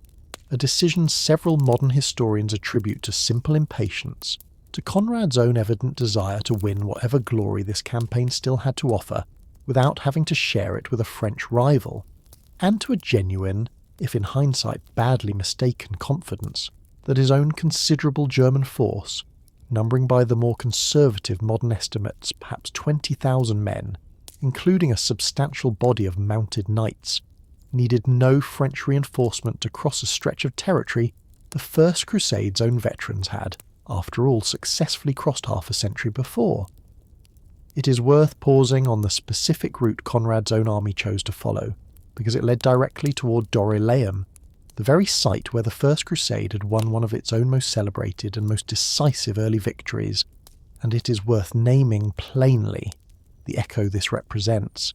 because Conrad's own advisors appear to have viewed the association as a genuinely favourable omen, a place where God had once granted Western Christian arms a great victory over exactly this same kind of Turkish opponent, rather than as the entirely neutral piece of Anatolian geography it actually was, a mistake this whole story's own governing pattern should, by this point, have taught us to recognise immediately, since an echo, however comforting its own resemblance to the original sound that produced it, carries no guarantee whatsoever that the same conditions which shaped that first outcome will still be present the second time the sound is made. What awaited Conrad's own army near Dorylaeum in October of 1147 was not the First Crusade's own hard-won triumph, but its own precise inversion. The Seljuk forces of Sultan Mesud, whom Manuel's own recent truce had freed to concentrate his own full attention on the approaching German army rather than on any competing Byzantine threat, harried Conrad's own column with exactly the kind of mounted archery tactics, rapid strikes followed by rapid withdrawals, feigned retreats drawing overextended pursuers into ambush, that this channel has already described to you as the standard Seljuk method of fighting a heavier, slower Western army. And Conrad's own force, strung out along a difficult line of march, poorly supplied with water in the Anatolian autumn heat, and guided, by several accounts, along a route that either through simple error or through the sheer difficulty of the terrain itself proved considerably longer and considerably more exposed than anticipated, found itself unable to bring its own heavier cavalry to bear against an enemy that consistently refused the kind of direct, decisive engagement Western military doctrine was actually built to win. The resulting battle, fought across several days of running combat rather than any single decisive clash, proved catastrophic for the German army in a manner several contemporary sources describe in genuinely stark terms. The great bulk of Conrad's own infantry, and a considerable proportion of his own cavalry killed, captured or scattered beyond any hope of reassembly, baggage and supplies lost entirely, and Conrad himself wounded in the fighting, escaping the disaster with only a small remnant of his own once considerable army, a force some modern historians estimate at barely a tenth of its own original strength, straggling back toward Nicaea in a state of complete and humiliating disarray. It is worth pausing on how total this defeat actually was, because it did not merely weaken the German contingent for the campaign still ahead, it effectively removed Germany's own independent military capacity from this crusade before the crusade's own actual objective. The recovery of Edessa or any comparable strategic gain in Syria had even come into view, so that Conrad's own surviving remnant, when it eventually reunited with the considerably later arriving French army, would contribute the personal presence and the personal prestige of a king of the Romans to whatever campaign followed, but almost none of the independent military strength that same royal title had originally promised. A queen who chose to come along. While Conrad's own shattered army was still making its own painful way back to Byzantine territory, the French army under Louis VII was following a similar route some weeks behind, and it is worth pausing here, at real length, on the queen who travelled at its own head alongside her husband, because Eleanor of Aquitaine's own decision to accompany the crusade in person, rather than remain at home to govern the kingdom in Louis's own absence, as royal custom generally expected of her, generated more contemporary gossip, more retrospective moralising, and more lasting damage to her own reputation than almost any other single individual choice made in the whole of this campaign, and it deserves, in any fair telling, to be examined with rather more care than the scandalised chroniclers who first recorded it were generally willing to extend to her. Eleanor was, in her own right, the reigning Duchess of Aquitaine, ruler in her own name of a vast and wealthy duchy in southwestern France considerably larger, and, by most measures, considerably richer than the crown lands Louis himself directly controlled. And it is worth pausing on that specific fact, because it means Eleanor's own presence on this crusade was never simply a matter of an anxious wife refusing to be parted from her husband, but rather reflected her own status as a great feudal ruler in her own right, one whose own substantial body of Aquitanian vassals and Aquitanian knights formed a significant component of the French crusading army. Men who had, by the ordinary logic of feudal obligation, sworn their own service to Eleanor personally rather than to Louis, so that Eleanor's own presence at the head of this contingent reflected a real and specific feudal responsibility rather than mere royal caprice. It is worth pausing too on the fact that Eleanor was very far from the only noblewoman who made this same choice, a considerable number of other aristocratic women accompanying their own husbands on the crusade in exactly the same capacity, a detail the chroniclers, fixated overwhelmingly on Eleanor's own royal rank and Eleanor's own eventual scandal, mostly declined to dwell on with anything like the same attention. It is worth pausing too on the specific and considerably less flattering explanation several contemporary and near-contemporary chroniclers preferred for Eleanor's own presence,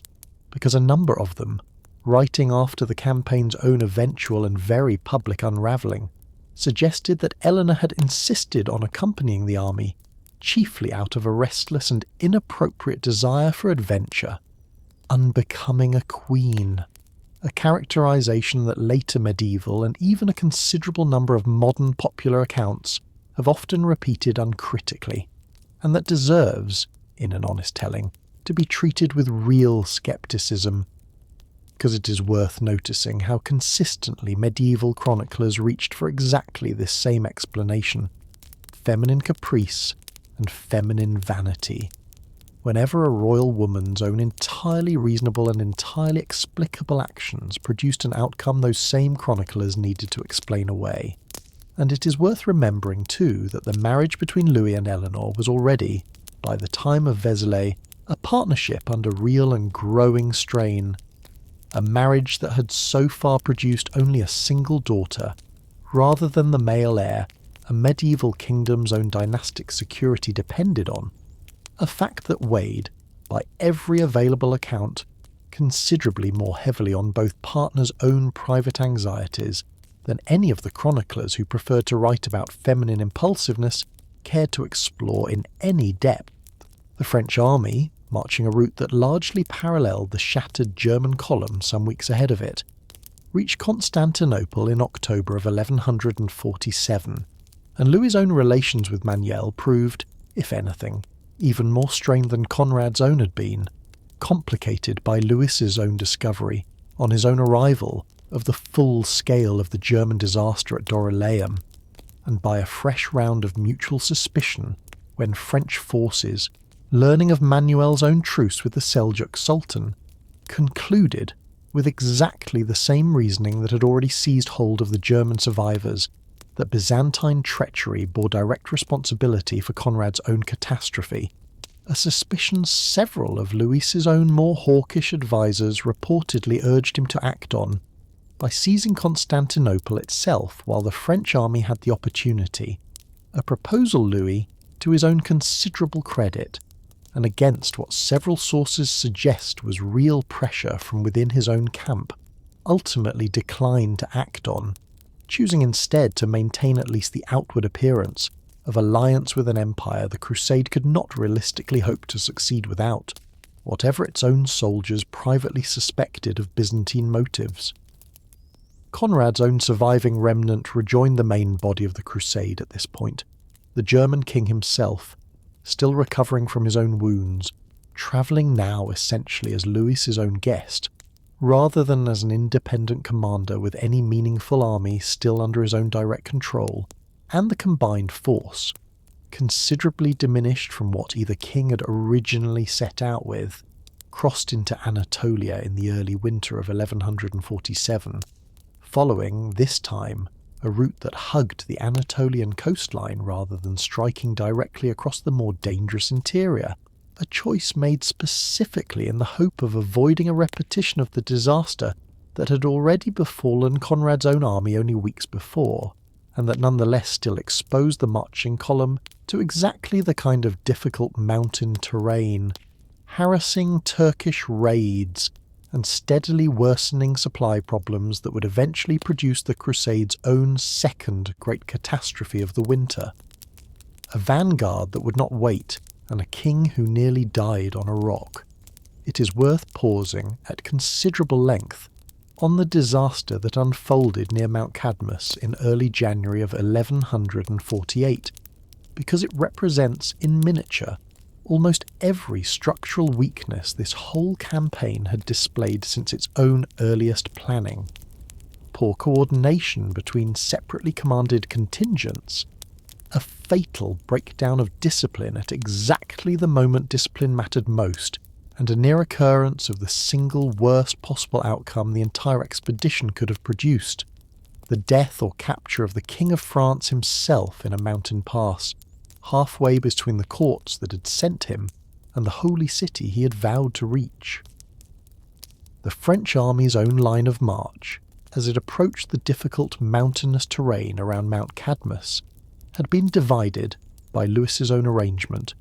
between a vanguard tasked with securing the high ground ahead of the main column, and a rearguard accompanying the baggage train, the non-combatants, and Louis himself, that was meant to follow at a controlled distance behind it, an arrangement that depended, for its own basic safety, on the vanguard actually waiting at each day's designated stopping point, until the slower-moving rearguard had caught up, and the whole army could proceed together through the most dangerous stretches of the pass as a single, mutually supporting force. Command of this vanguard fell to a Poitevin lord named Geoffrey de Rançon, one of Eleanor's own vassals from Aquitaine, and it is worth pausing on exactly what Geoffrey chose to do with that command, because on the specific day that mattered most, rather than halting his own vanguard at the agreed position atop the pass to wait for Louis's own slower column to close the gap, Geoffrey pressed on ahead to more comfortable and better watered ground on the far side of the mountain, a decision several sources attribute to simple impatience with the day's own difficult terrain, and to Geoffrey's own apparent judgment, mistaken as it proved, that the risk of pressing on outweighed the risk of leaving the rearguard exposed. It is worth pausing, too, on how quickly the Turkish forces shadowing this entire march recognised and exploited the resulting gap, because Turkish raiders, who had been harassing the column's own flanks throughout its difficult passage through the mountains, without yet attempting any single decisive strike, moved the moment Geoffrey's own vanguard vacated the high ground, occupying the abandoned heights above the pass and falling on Louis's own now dangerously exposed rearguard, strung out along a narrow mountain track with a sheer drop on one side and steep, Turkish-occupied slopes on the other, in an ambush that several contemporary accounts describe as coming close to annihilating the entire rear portion of the French army in a single afternoon of chaotic close-quarters fighting in terrain that gave the heavily armoured French knights almost none of the advantages their own equipment and their own training were actually built around. It is worth pausing and dwelling on King Louis's own conduct in the middle of this specific disaster, because it stands, by nearly every surviving account, in genuinely creditable contrast to the poor judgment that had created the crisis in the first place. Louis himself, separated in the chaos of the ambush from any organised body of his own household guard, reportedly scrambling up onto a large rock or outcropping in the middle of the fighting and defending himself there, alone or nearly alone against repeated attacks, his own royal surcoat and his own evident rank making him, if the Turkish soldiers pressing the attack had recognised him, an almost unimaginably valuable prize to capture or kill, a king of France seized or slain in an Anatolian mountain pass being a catastrophe for the whole crusading enterprise, and for the political stability of France itself, considerably beyond even the military losses the ambush had already inflicted. Louis survived the encounter, by every account, through some combination of his own personal fighting ability, sheer chance, and the fact that his own attackers, in the chaos and half-light of a mountain ambush, appear not to have recognised exactly whom they were actually fighting, and he rejoined the shattered remnant of his own rearguard once the immediate danger had passed, but the losses the ambush inflicted on the army as a whole, a considerable portion of the French rearguard's own fighting men killed outright, along with a large part of the baggage train and its own supplies lost to the attacking Turks, or simply abandoned in the chaos of the retreat, left the combined crusading army in a considerably weaker and considerably more demoralised state than it had been in even after the German disaster at Dorylaeum some weeks before. It is worth pausing on the recriminations that followed within the French camp itself, because Geoffrey de Rancon's own conduct, and the question of exactly how much blame he personally bore for a disaster, several of his own fellow commanders wanted him executed for on the spot, became a genuine point of crisis within the crusading leadership, several accounts recording that only the direct intervention of Eleanor's own uncle, and the difficulty of removing so senior a vassal from his own feudal obligations to the Duchess herself in the middle of an active military campaign, spared Geoffrey from a punishment several of his own fellow nobles considered entirely deserved.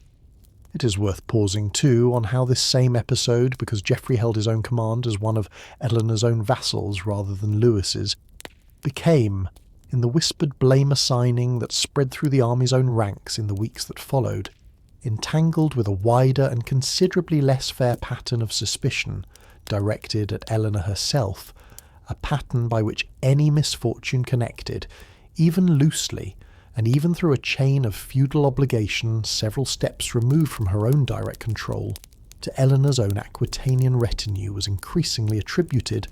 by an army looking for someone concrete to blame for a catastrophe that had come dangerously close to killing its own king, to the Queen's own poor judgment or the Queen's own poor influence, rather than to the specific and individually culpable decision of a single vassal commander acting, so far as the actual surviving evidence allows us to judge, on his own individual and mistaken initiative. The battered remnant of the crusading army eventually reached the port town of Adalia on the southern Anatolian coast in late January of 1148, and it is worth pausing here, at some length, on the decision Louis and his own remaining commanders made once they arrived there, because it produced one of the most morally troubling episodes in this entire story, and one this channel, true to the commitments it has made to you across every previous telling, is not going to pass over quickly. The army that reached Adalia was exhausted, badly reduced in numbers, and facing a continued overland march to Antioch that its own commanders judged, correctly by every account, to be extremely dangerous given the army's own weakened state and the continued presence of Turkish raiders along the coastal route ahead. And Louis, faced with a limited number of available ships and a considerably larger number of people still needing transport, made the decision to secure passage by sea for himself, for Eleanor, for the mounted knights, and for the greater part of the army's remaining nobility, while the ordinary foot soldiers, the poorer pilgrims, and the considerable number of non-combatants who had marched this entire distance alongside the army's own fighting men, were left behind at Adalia to make their own way overland to Antioch as best they could, promised, in Louis's own stated intention, additional ships that would return for them once the first transports had completed their own crossing. It is worth pausing and dwelling on what actually happened to the people left behind at Adalia, because the promised additional ships, whether through simple logistical failure, through the reluctance of local Byzantine officials to commit further vessels to an increasingly hopeless situation, or through outright bad faith on someone's own part, the sources disagree on exactly where the failure originated, never arrived in anything like sufficient number, and the great mass of ordinary soldiers and pilgrims left at Adalia deprived of the mounted knights and the greater part of the army's own military leadership, attempted the overland march to Antioch anyway, harassed continuously by Turkish raiders along the way, and suffered losses that several contemporary sources describe as catastrophic. A great many of them killed outright, a considerable further number dying of starvation and exposure, and a substantial remainder captured and sold into slavery, so that only a small fraction of the ordinary people abandoned at Adelia ever actually completed the journey to Antioch at all. It is worth pausing and naming plainly exactly whose lives this decision actually weighed against whose, because it is one of the clearest and most concrete instances in this entire campaign of a pattern this channel has traced before in other disasters, in which the same catastrophe fell in wildly unequal measure on people according to their own rank and their own wealth, the mounted knights and the titled nobility securing passage on the limited available ships, while the ordinary foot soldiers, the poor pilgrims, and a great many people who had sold what little property they owned at home specifically to fund this same pilgrimage, were left on an open beach to face a danger their own social betters had just demonstrated. Through the very fact of their own successful departure, was serious enough to be worth escaping by any means available. Nobody who made these decisions at Adelia left behind any detailed accounting of exactly how many ordinary people were actually abandoned there, or of how many of them actually survived the journey that followed. And it is worth pausing on that same absence one more time tonight, because it is, by this point in the story, a familiar one. The named and titled dying in scenes, contemporary chroniclers thought worth describing in loving detail, and the nameless mass of ordinary people who shared exactly the same danger, vanishing from the record in exactly the same undifferentiated way Edessa's own uncounted dead had vanished from it a little more than 3 years before, an uncle, a prince, and a scandal that outlasted the Crusade itself. Louis and Eleanor, along with the surviving mounted corps of the French army, arrived by sea at the port of St. Simeon near Antioch in March of 1148, and it is worth pausing here on the specific ruler who received them, because Raymond of Poitiers, Prince of Antioch, was Eleanor's own uncle, a younger son of an earlier Duke of Aquitaine who had built, through marriage to the heiress of Antioch, a genuinely formidable position for himself as ruler of the northernmost, and, alongside Edessa before its own fall, the most exposed of the 4 Crusader states. And it is worth pausing, too, on how warmly and how strategically Raymond received his own niece and her royal husband, hosting the battered remnant of the crusading army with real and evidently sincere generosity after the ordeal it had just endured, crossing Anatolia, generosity that reflected both genuine family feeling toward Eleanor and, in equal and entirely understandable measure,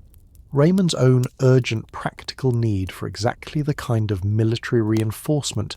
this arriving army, however diminished, still represented for a principality that had spent the years since Edessa's fall watching Zengi's own son and successor, Nur ad-Din, steadily expand his own power along Antioch's own vulnerable eastern border. It is worth pausing at some length on the specific and entirely sound strategic proposal Raymond put to Louis once the French king had rested and recovered from his own army's journey,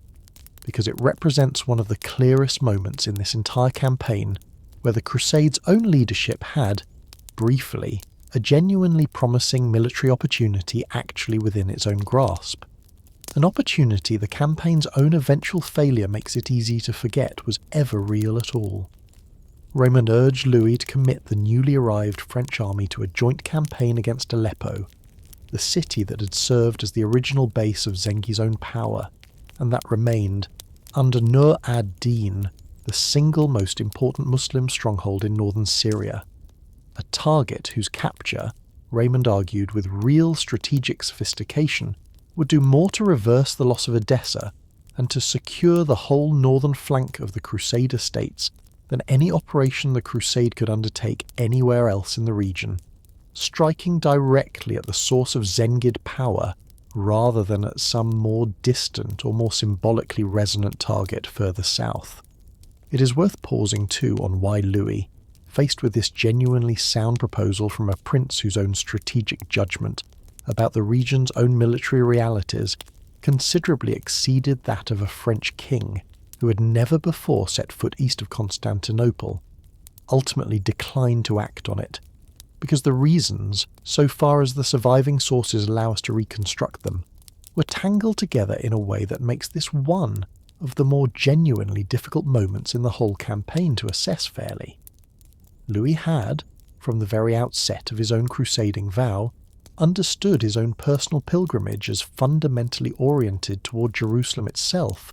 the holy city, rather than any specific piece of strategically valuable northern Syrian territory, a devotional priority several sources suggest weighed considerably more heavily on his own private conscience, still carrying, as we've already discussed tonight, the unresolved guilt of Vitry, than any purely military calculation about where the Crusade's own limited remaining strength could do the most strategic good. But it is worth pausing too, and being honest about a second and considerably less edifying factor that several contemporary chroniclers insist also shaped Louis's own decision,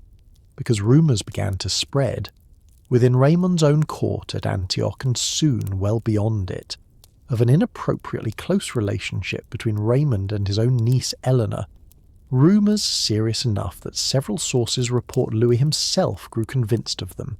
and that this same suspicion, whether or not it reflected anything genuinely improper at all, hardened Louis's own resistance to Raymond's military proposal into something closer to a personal refusal to be seen cooperating any further with a man he had come to regard, rightly or very possibly wrongly, as a rival for his own wife's affections. It is worth pausing at real length on how carefully this specific allegation deserves to be handled, because it is exactly the kind of claim made against a powerful and politically inconvenient woman by chroniclers writing after the fact, with every incentive to explain a royal marriage's own public collapse in the most morally satisfying terms available to them, that a fair-minded telling of this story ought to treat with genuine scepticism, rather than repeating uncritically the way a great many popular retellings of the Second Crusade still do. Consider for a moment exactly what we actually know, rather than what several chroniclers preferred to insinuate. We know that Eleanor supported her own uncle's strategic proposal to attack Aleppo, a position that made real and sound military sense given everything this channel has just told you about Aleppo's own strategic importance and Antioch's own vulnerable position, and that this same support, entirely explicable on its own military merits, put her into direct and open political disagreement with her own husband, at a moment when Louis's own authority as the expedition's senior commander was already under considerable strain from two successive military disasters. He did not want a third source of humiliation compounding. We know that Louis, according to several accounts, responded to this disagreement not merely by overruling his own wife's strategic judgment, but by removing her, against her own explicit wishes, from Antioch entirely, compelling her to continue on toward Jerusalem with the rest of the army, rather than remain at her own uncle's court, an action considerably more consistent with a husband asserting political and marital authority over a politically influential and increasingly independent-minded wife than with a husband responding to confirmed evidence of any actual impropriety. And we know that the marriage between Louis and Eleanor, already strained before the Crusade ever began, never recovered from whatever passed between them at Antioch, souring so completely and so visibly across the following year that the two eventually made much of the journey home in separate ships, a public estrangement that culminated within 4 years of the Crusade's own conclusion in the formal annulment of their marriage on grounds of consanguinity, a legal technicality both parties appear to have been quite content to invoke once the actual underlying marriage had become, for reasons considerably more personal and considerably more political than any single scandal at Antioch, no longer worth preserving to either one of them. It is worth pausing and stating plainly what a fair reading of this whole episode actually supports, which is that we simply do not, and almost certainly never will,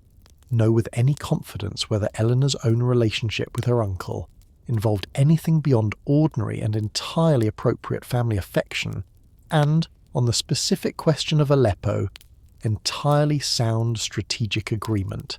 and that the rumour of impropriety, however useful it proved to later chroniclers looking for a tidy and morally satisfying explanation of why a queen's marriage collapsed and why a promising military campaign was abandoned, deserves to be remembered as exactly what it is: an unproven allegation against a woman whose own real and substantial political influence, exercised entirely openly and entirely within her own rights, as Duchess of Aquitaine, in her own name, made her a considerably easier target for this particular kind of insinuation than a male commander making the identical strategic argument on the identical military merits ever would have been. The consequence, whatever combination of genuine piety and personal jealousy actually produced it,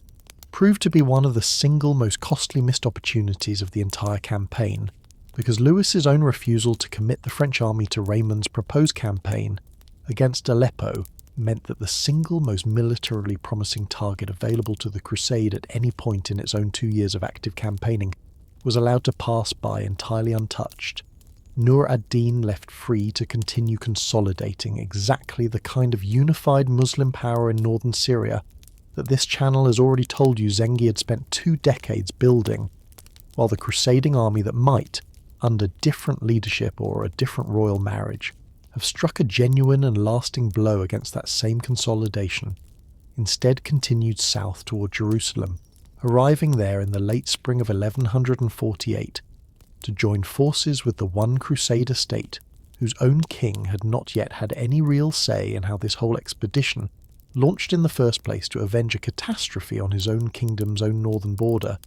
was actually going to be spent. A council that chose the wrong city, for reasons nobody has ever fully agreed on since. It is worth pausing, at considerable length, on the great council held at the town of Palmyra near Acre on the 24th of June, 1148, because it produced the single most consequential, and, to this day, the single most genuinely puzzling decision of the entire campaign. A decision several serious modern historians still find difficult to explain fully, even after careful study of every surviving source. The assembled leadership of the Crusade, King Louis of France, King Conrad of Germany, still recovering his own strength after Dorylaeum, young King Baldwin III of Jerusalem, his own formidable mother Melisende, who continued to exercise very real co-rule alongside her own son, and the assembled leadership of the military orders and the local nobility of Outremer, gathered specifically to decide where this whole expedition's own remaining military strength, battered and diminished as it now was after the disasters of the preceding winter, ought actually to be directed. It is worth pausing on what the obvious and, on paper, considerably more strategically sound answer to that question actually was, because everything this channel has already told you tonight about the Crusade's own original casus belli points overwhelmingly toward a single logical target, either a renewed attempt against Aleppo, the target Raymond had already urged and Louis had already declined, or some other operation aimed specifically at recovering Edessa itself, or at least at directly confronting Nur ad-Din's own steadily consolidating power in the north. The specific threat this entire enormous expedition had, after all, actually been raised to answer in the first place. Instead, the council at Palmyra chose Damascus.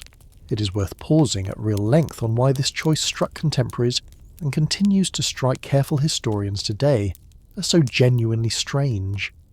Because Damascus, ruled at this time by an emir named Mu'in ad-Din Unur, stood in a relationship with the Kingdom of Jerusalem that was considerably more complicated and considerably more useful to Latin Christian interests than the Crusade's own leadership at Palmyra appears to have fully weighed. Unur, watching Nur ad-Din's own steady expansion of Zengid power, with exactly the same wary calculation any independent Muslim ruler squeezed between 2 larger and more dangerous powers, might reasonably feel had maintained, across the years immediately preceding this council,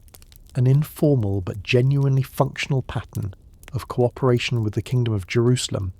at times amounting to a working alliance, precisely because an independent Damascus served as a valuable buffer between Jerusalem's own northern border and the considerably more dangerous and considerably more expansionist power Nur ad-Din represented. Attacking Damascus, in other words, meant attacking one of the few Muslim rulers in the entire region who had, for reasons of his own entirely calculated self-interest, rather than any particular love for Christendom, been functioning as an informal check against exactly the enemy this crusade had actually been raised to confront. It is worth pausing, too, on the considerable body of legend that grew up, in the years and centuries following the siege, purporting to explain this puzzling decision through a story of outright bribery, in which the local barons of Outremer, and in some versions the crusading kings themselves, were said to have accepted Damascene gold in exchange for deliberately steering the campaign toward a target whose siege they intended from the very outset to sabotage, a story repeated by several near-contemporary chroniclers and taken up eagerly by a great many later popular historians as a satisfyingly cynical explanation for the disaster that followed. It is worth pausing and being honest about how little solid evidence actually supports this specific and colourful accusation, because most serious modern historians of the Crusade treat the bribery legend with real scepticism, noting that it surfaces mainly in sources written after the siege's own failure by authors looking for a villain considerably more satisfying than simple bad strategic judgment, and that the far more likely explanation, however less dramatic, is that the council's own decision reflected a genuine and sincere, if ultimately badly mistaken, strategic calculation that Damascus, sitting closer to Jerusalem and offering on paper a more achievable and more quickly decisive target than a fortified stronghold as distant and as heavily defended as Aleppo,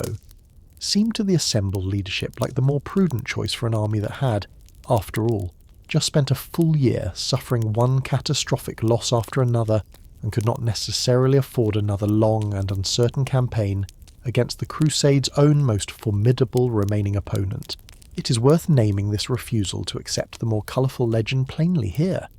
because this channel has always tried to resist the comfortable, morally tidy explanation when the honest evidence does not actually support it, and the honest evidence here supports human error, not conspiracy. However much less satisfying an ordinary mistake is to tell than a story of gold changing hands in the dark. 4 days in an orchard, and a retreat that undid 2 years of marching. The crusading army marched on Damascus in the second half of July, 1148, approaching the city from the southwest through the Ghouta, the extensive belt of orchards, gardens and irrigated farmland that surrounded Damascus on that particular side, watered by the rivers that flowed down from the mountains behind the city and channeled across many centuries of careful agricultural engineering into the dense and famously fertile groves that had made Damascus one of the great garden cities of the medieval Islamic world. And it is worth pausing on that specific terrain for a moment, because the crusading army's own initial approach through the Ghouta appears, from the sources that survive, to have gone considerably better than either the disaster at Dorylaeum or the ambush at Mount Cadmus had led anyone to expect, the density of the orchards providing the attacking Crusaders with cover from Damascene arrows even as it slowed their own advance, and the first several days of actual fighting producing genuine and encouraging progress, the crusading army pushing back Damascus's own defenders and establishing a siege camp on the western side of the city, close enough to the walls themselves that a determined and sustained assault, several sources suggest, might genuinely have had a real chance of success had the Crusade's own leadership simply continued pressing the advantage they had already won in those first difficult days of fighting through the orchards. It is worth pausing at real length on the specific and fatal decision the crusading leadership made only a few days into the siege, because it is the single hinge on which this entire operation's own outcome actually turned. On or around the 4th day of the siege, the assembled leadership, for reasons the surviving sources describe with considerably less clarity and considerably less confidence than we might wish, decided to abandon their own hard-won position on the western side of Damascus, where the dense orchards had provided cover, shade, and crucially, ready access to running water for an army camped in the height of Assyrian summer, and relocate the entire siege to the eastern side of the city instead, a stretch of open, exposed plain that offered the besieging army none of the natural cover the orchards had provided, considerably less reliable access to fresh water, at a moment when an army camped for any length of time in the summer heat depended on exactly that access for its own basic survival, and, to compound the problem further, a section of the city's own defensive walls that several accounts describe as considerably stronger and more heavily fortified than the western approach the army had already begun to make real progress against. It is worth pausing and being honest about how genuinely contested the explanation for this single decision remains among historians who have studied the siege closely, because the sources that survive offer several different and only partially reconcilable accounts of why the army's own leadership made a move that appears, in hindsight, almost impossible to justify on purely military grounds. Some near-contemporary chroniclers revive, at exactly this point in the story, the same bribery legend we have already discussed and already treated with appropriate skepticism, suggesting that local barons of Outremer had been paid by Damascene agents specifically to engineer this fatal relocation. Other more sober modern assessments suggest instead that the crusading leadership, still relatively new to the specific tactical realities of a Syrian summer siege, and increasingly worried about the approach of relief forces that Nur ad-Din and his own ally Saif ad-Din of Mosul were already reported to be marching toward Damascus from the north and east,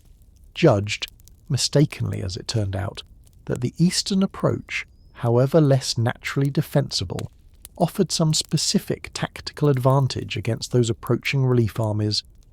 that the western position, hemmed in by the orchards, did not, a piece of reasoning that may have made a certain kind of sense to commanders anxiously watching their own rear even as it fatally undermined their own actual siege of the city standing directly in front of them. Whatever the precise mixture of bad judgment, bad information, and genuine anxiety about approaching relief that actually produced the decision, its own consequences arrived almost immediately,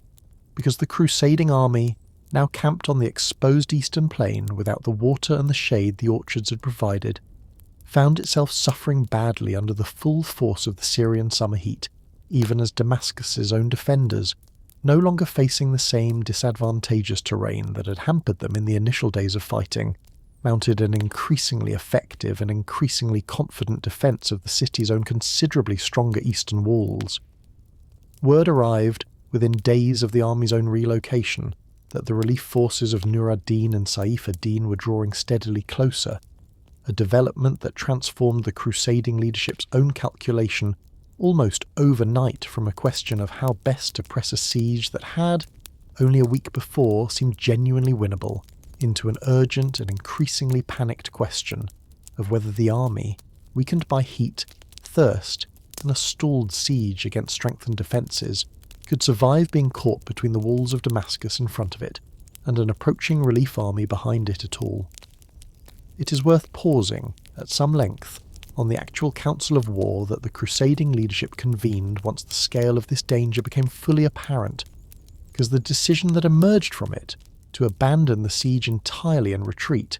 arrived only 5 days after the siege had actually begun, an astonishingly short span of time for an expedition that had taken 2 years, thousands of lives, and the combined military resources of 2 great western kingdoms to actually assemble in front of the walls of any Muslim city at all. The retreat itself, conducted on the 28th of July, 1148, proved almost as costly and almost as chaotic as the siege's own collapse that had made it necessary.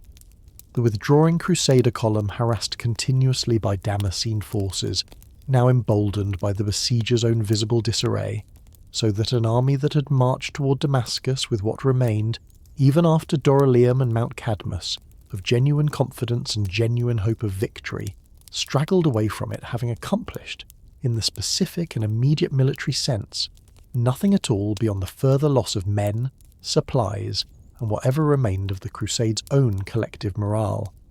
It is worth pausing and stating plainly what this single failed siege actually cost,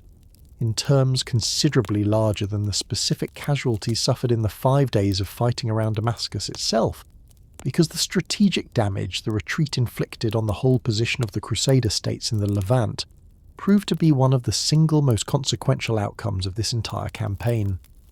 Mu'in ad-Din ul-Nur, the Emir of Damascus, whose own city had just survived a Western Christian siege that his own informal cooperation with the Kingdom of Jerusalem had done nothing to prevent, drew from the experience exactly the lesson any rational ruler in his own position would have drawn, that the Crusader states of Outremer, whatever informal arrangements of mutual convenience had existed between Damascus and Jerusalem in years past, were now willing, when a large enough Western army happened to be available, to attack Damascus outright, and Unur's own subsequent policy shifted in the years that followed, decisively away from any continued accommodation with Jerusalem and toward a considerably closer relationship with Nur ad-Din, the very Zengid power that Damascus's own independence had previously served, however imperfectly, to check. It is worth pausing on how completely this outcome inverted the Crusade's own original purpose, because an expedition raised specifically to reverse Zengid expansion at Edessa ended instead by driving Damascus itself directly into Zengid hands,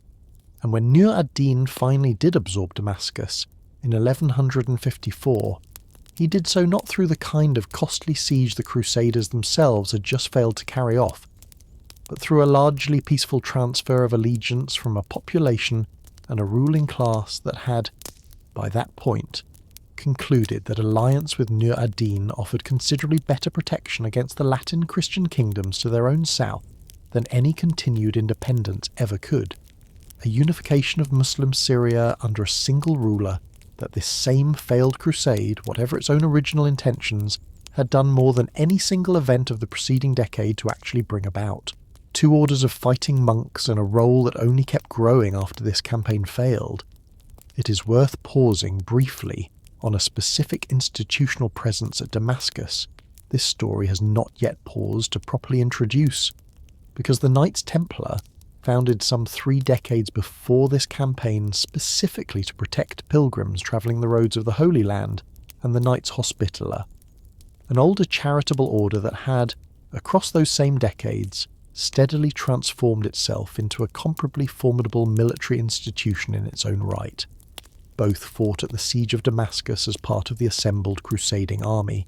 and it is worth pausing on the specific and somewhat uncomfortable role several sources assigned to their own leadership in the Council of War that made the fatal decision to relocate the siege camp,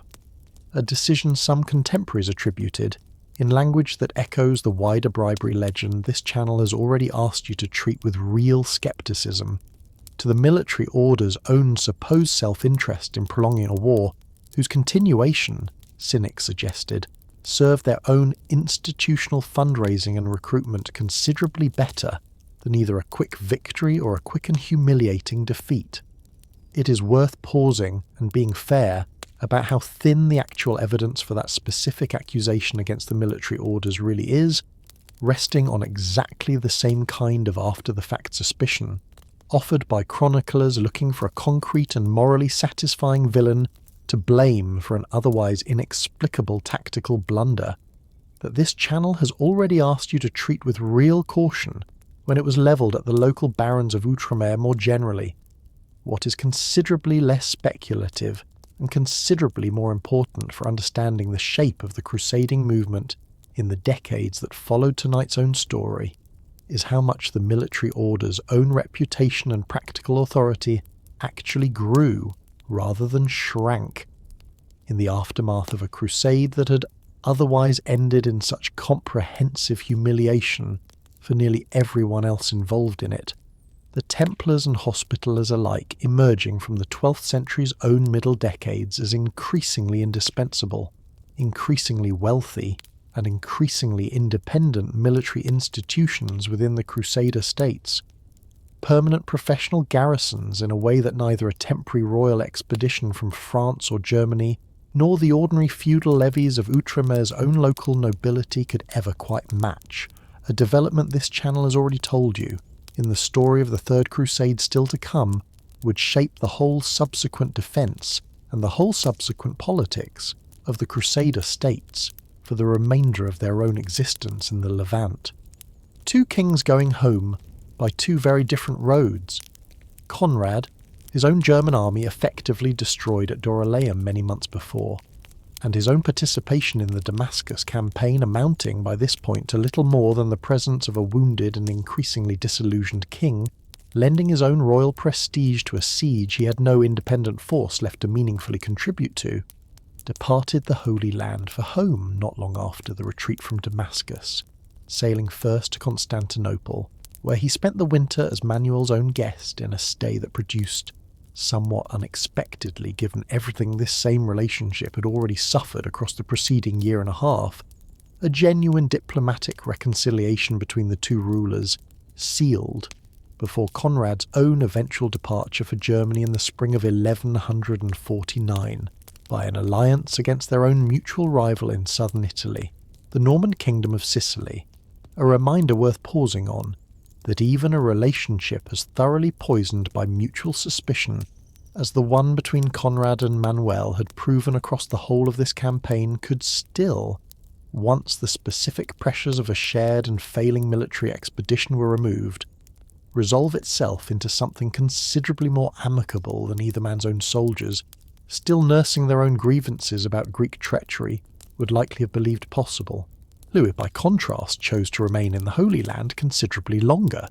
spending the better part of a year visiting the holy sites of Jerusalem itself in the kind of extended penitential pilgrimage that had, we should remember, always formed at least part of his own original motivation for taking the cross in the first place.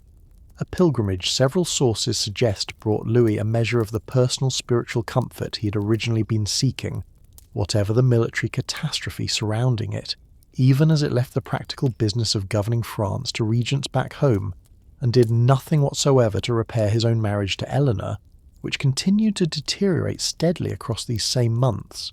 the two of them eventually making the long sea voyage back to Europe, not merely with a cold formality between them, but on at least one leg of the return journey in genuinely separate vessels, an arrangement that later chroniclers, and a great many modern historians since, have generally read as unmistakable and entirely public evidence of exactly how far beyond repair the royal marriage had actually fallen by the time both king and queen finally set foot again on French soil in the closing weeks of 1149. It is worth pausing briefly on where this same marriage's own collapse actually led, because it produced consequences for the political map of Western Europe that considerably outlasted the Crusade itself, and that this channel's audience, familiar with the outline of English and French royal history that followed, will likely already recognise as one of the single most consequential outcomes of this entire disastrous campaign. Louis and Eleanor's marriage was formally annulled in March of 1152, on the legally convenient and, by the standards of 12th century canon law governing the marriages of the European aristocracy, entirely unremarkable grounds of consanguinity, a shared ancestry within a degree the Church considered too close to permit a valid marriage, grounds that had, as it happens, existed in exactly the same degree at the time the marriage was originally contracted, and that both parties had simply declined to invoke until a marriage neither one of them any longer had any interest in preserving gave them sufficient reason to remember it. Eleanor, restored to full and independent control of her own considerable duchy of Aquitaine, remarried within only a matter of weeks to a young nobleman named Henry of Anjou, who would, within only 2 more years, inherit the throne of England itself, becoming King Henry II, so that Eleanor's own second marriage delivered into a single royal house the combined territories of England, Normandy, Anjou and Aquitaine, an accumulation of Western European territory so vast that it would come to be known, in the centuries of English and French rivalry that followed, as the Angevin Empire, a political transformation of the whole map of Western Europe that traces its own most immediate origin back to a royal marriage that a failed crusade to Damascus had done more than any other single cause to finally and irreversibly break apart. a saint who had to answer for the whole disaster himself, it is worth pausing at real length and with real sympathy on what the Crusades' own catastrophic failure meant for the one man whose own personal authority and personal preaching had done more than any pope's bull or any king's ambition to actually raise this expedition in the first place, because Bernard of Clairvaux, who had promised, across 2 years of preaching, that produced weeping crowds and reports of miraculous healing from Burgundy to the Rhineland, that this crusade carried the visible and unmistakable favour of God himself, now found himself, in the aftermath of Dorylaeum, Mount Cadmus, and the humiliating 5-day collapse of the siege of Damascus, personally and publicly blamed by a considerable portion of the very Christendom he had spent those same 2 years persuading, for a catastrophe on a scale that dwarfed anything the First Crusade's own considerably more chaotic and considerably more fractious leadership had ever produced. It is worth pausing and dwelling on how genuinely and how visibly this blame appears to have wounded Bernard, because his own surviving letters from the period immediately following the Crusade's own collapse show a man in real and evidently sincere anguish, wrestling openly with the question of how a campaign he had believed, with what reads as complete personal sincerity, to carry God's own explicit endorsement, could have ended in such total and such humiliating failure. A theological and personal crisis Bernard eventually addressed at length in a treatise he wrote in these same years, known by its own Latin title as De Consideratione, addressed directly to his own former student Eugenius, the Pope who had first commissioned this whole preaching campaign, in which Bernard offered what amounts to his own extended and genuinely anguished attempt to reconcile the Crusade's own catastrophic failure with a continued faith in the essential justice and the essential wisdom of God's own governance of human affairs. It is worth pausing on the specific argument Bernard actually made in his own defence, because it is considerably more theologically careful and considerably more honest about the depth of his own uncertainty than a simple excuse or a simple deflection of blame onto someone else would have been. Bernard did not claim, in De Consideratione, that the Crusade had somehow secretly succeeded, or that its own catastrophic losses were somehow illusory. He argued instead, drawing on the Old Testament's own repeated accounts of the people of Israel suffering military defeat and national catastrophe despite their own genuine faith, and despite God's own genuine covenant with them, that the judgments of God remained by their own fundamental nature inscrutable to human understanding, that a righteous cause faithfully undertaken carried no automatic guarantee of worldly success, and that the Crusaders' own defeat, however painful and however difficult to reconcile with the confident promises Bernard himself had made across 2 years of preaching, might reflect some purpose in the divine plan that human reason, however devout, simply could not fully access or fully explain, a genuinely difficult and genuinely humble position for a man of Bernard's own towering personal authority to adopt in public, and one that stands, whatever else we make of the theology behind it, as a considerably more honest reckoning with catastrophic failure than the confident triumphalism of the chronicles that had celebrated the fall of Jerusalem exactly 50 years before. It is worth pausing too on how much of the wider blame for this disaster actually settled, in the years that followed, not on Bernard personally, whose own immense personal prestige and whose own evident anguish appear to have shielded him from the very worst of the recriminations, but on a considerably more diffuse and considerably less fair set of targets, the Byzantines, accused, as we have already discussed tonight, of a deliberate treachery the actual evidence does not clearly support. Eleanor of Aquitaine, whose own entirely reasonable strategic judgment about Aleppo was folded into an unproven scandal that has followed her own reputation across 9 centuries of retelling, and the local barons of Outremer, accused of a bribery at Damascus that most careful modern historians now regard as considerably more legend than established fact. It is worth naming this pattern plainly, because it is one this channel has traced before in other disasters, a catastrophe assembled from a whole chain of individually explicable human errors, poor logistics, mutual distrust, an overreaching strategic gamble, a fatal misjudgment about terrain and water, gets remembered afterward, by the people who lived through its own humiliation and needed someone concrete to hold responsible for it, as the deliberate treachery or the deliberate malice of whichever available target happened to be most convenient to blame, women, foreigners, and religious minorities disproportionately among them, rather than as the genuinely more difficult and considerably less satisfying truth that nobody, in the end, had actually betrayed this crusade at all. It had simply been asked to repeat a miracle that had never been fully within any single person's power to repeat in the first place, a road that leads, in the end, to a hill called Hattin. It is worth pausing before we turn to the reflections this channel always likes to close on,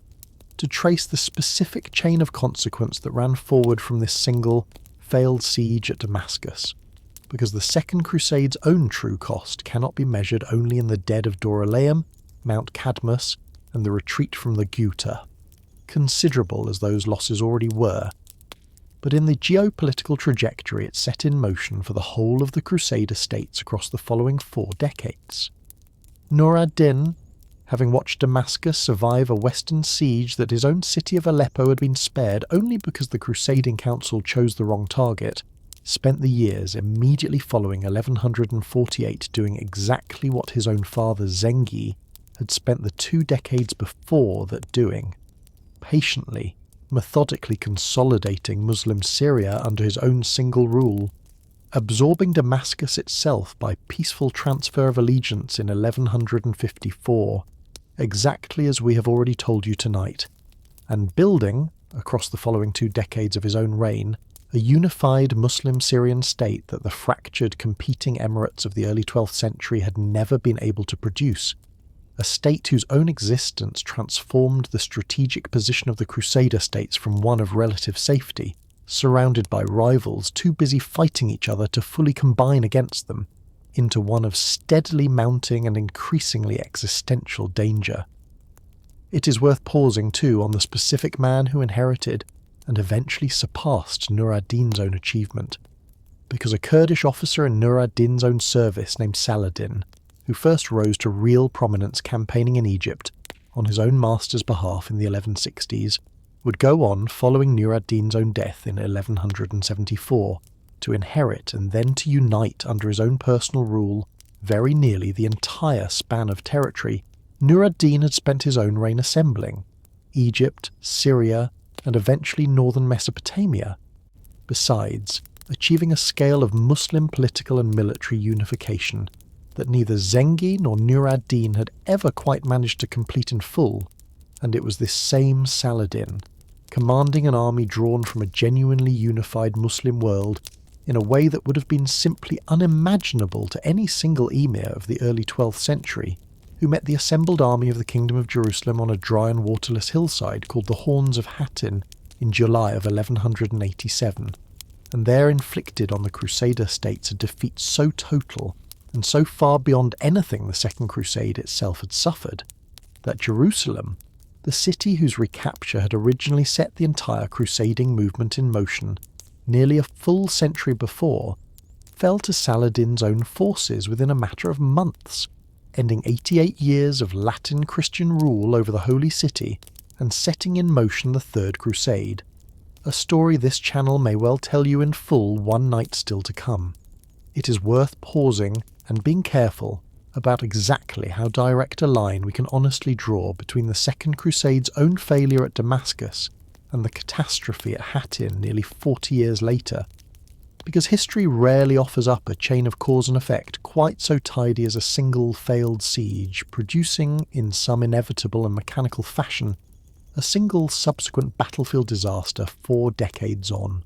and a great many other factors, individual rulers' own decisions, chance illnesses, marriage alliances, and purely local disputes among both the Crusader states and their own Muslim neighbours, all fed into the specific and considerably more complicated sequence of events that actually produced Hattin. But it is nonetheless fair,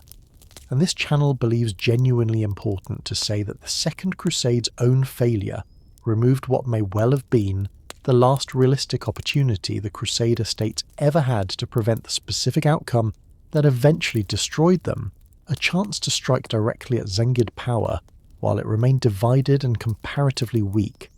and that the Crusades' own decision to attack Damascus instead of Aleppo, whatever reasoning actually produced it, helped ensure that the exact unification of Muslim Syria the Crusaders had originally set out to reverse,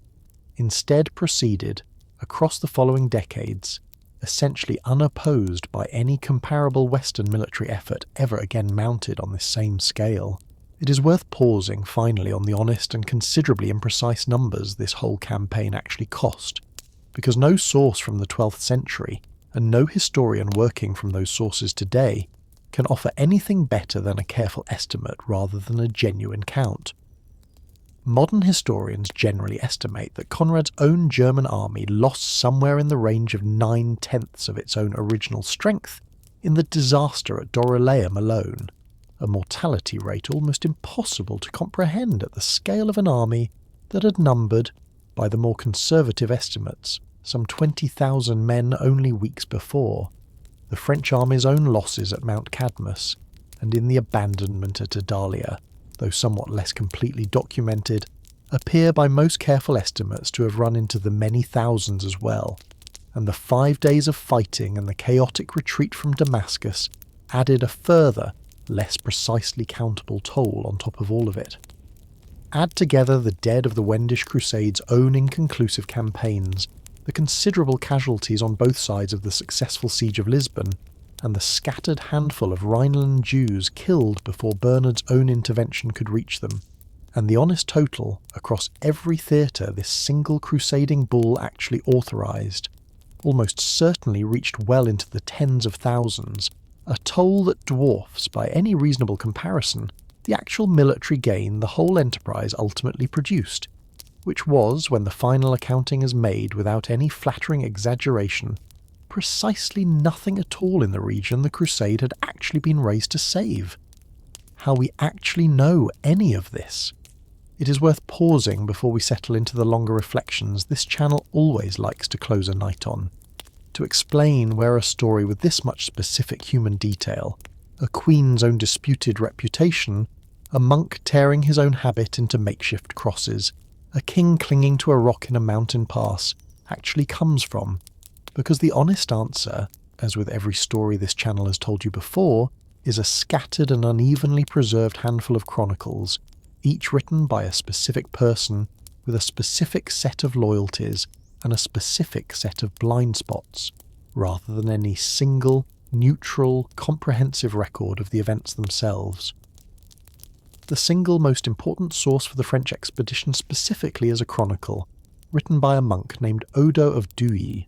who accompanied King Louis in person, as his own chaplain across the entire campaign, from Vézelay through Constantinople, across the disaster at Mount Cadmus, and on to Antioch, before Odo's own account breaks off, incompletely, sometime before the actual siege of Damascus itself, a frustrating gap that means our most detailed eyewitness record of the French expedition falls silent at exactly the moment we might most want it to keep speaking. Odo's own chronicle is unmistakably and unapologetically pro-French and openly suspicious of Byzantine motives throughout, a bias worth remembering every time this same source is cited as evidence of Greek treachery, since the man recording that treachery was, by his own explicit loyalty, never a neutral witness to it in the first place. For the wider political and religious background, and for events in the Crusader states themselves both before and after this specific campaign, this channel and most modern historians rely heavily on William of Tyre, a churchman born in the Kingdom of Jerusalem itself a matter of years after these events, writing his own comprehensive history a generation or more later, drawing on both his own local knowledge of Outremer and on earlier written sources that have not themselves survived independently. A chronicle of enormous value precisely because William wrote from inside the world the Crusade was fought to defend, but one that also, writing decades after the fact, inherited and repeated a good deal of the same blame assigning, including a version of the Damascus bribery legend, that this channel has already asked you to treat with real caution. It is worth pausing too on the considerably rarer and considerably more valuable perspective offered by sources written outside the Latin Christian world altogether, because a story told only from the Crusaders' own side of every encounter is, by definition, only half a story. The Damascene chronicler Ibn al-Qalanisi, a genuine contemporary who lived through the siege of his own city in 1148 and wrote his own account of it not long afterward, gives us the only detailed record we possess of how the siege actually looked from inside the walls the Crusaders were attacking, a perspective that confirms the broad outline of the Crusaders' own initial success in the orchards and their own subsequent and fatal relocation to the exposed eastern approach, while offering none of the bribery and treachery legend that so many later Latin sources found so satisfying to repeat. The Syriac Christian chronicler Michael the Syrian, writing somewhat later from within the same non-Latin Christian communities of Edessa and the surrounding region, whose own complicated and often ambivalent relationship with their Latin rulers this channel has already asked you to remember, offers a further, valuably different vantage point on the fall of Edessa itself, one considerably less inclined than the Latin sources to treat the whole affair as a simple and uncomplicated Christian tragedy. It is worth pausing finally on the Hebrew chronicles that recorded the Rhineland violence of 1146, because they survive for exactly the same reason the earlier Hebrew chronicles of the 1096 massacres survive. The communities that endured this violence made a deliberate and consequential decision to write their own history down, in their own words, naming their own dead where they could, rather than trust that any Latin Christian chronicler would ever think their own losses worth recording with anything like the same care those same chroniclers lavished on the deaths of crusading knights. It is worth sitting for a moment with how much of this entire story depends on exactly that kind of deliberate act of communal memory, because the alternative, in every single instance this channel has just described to you,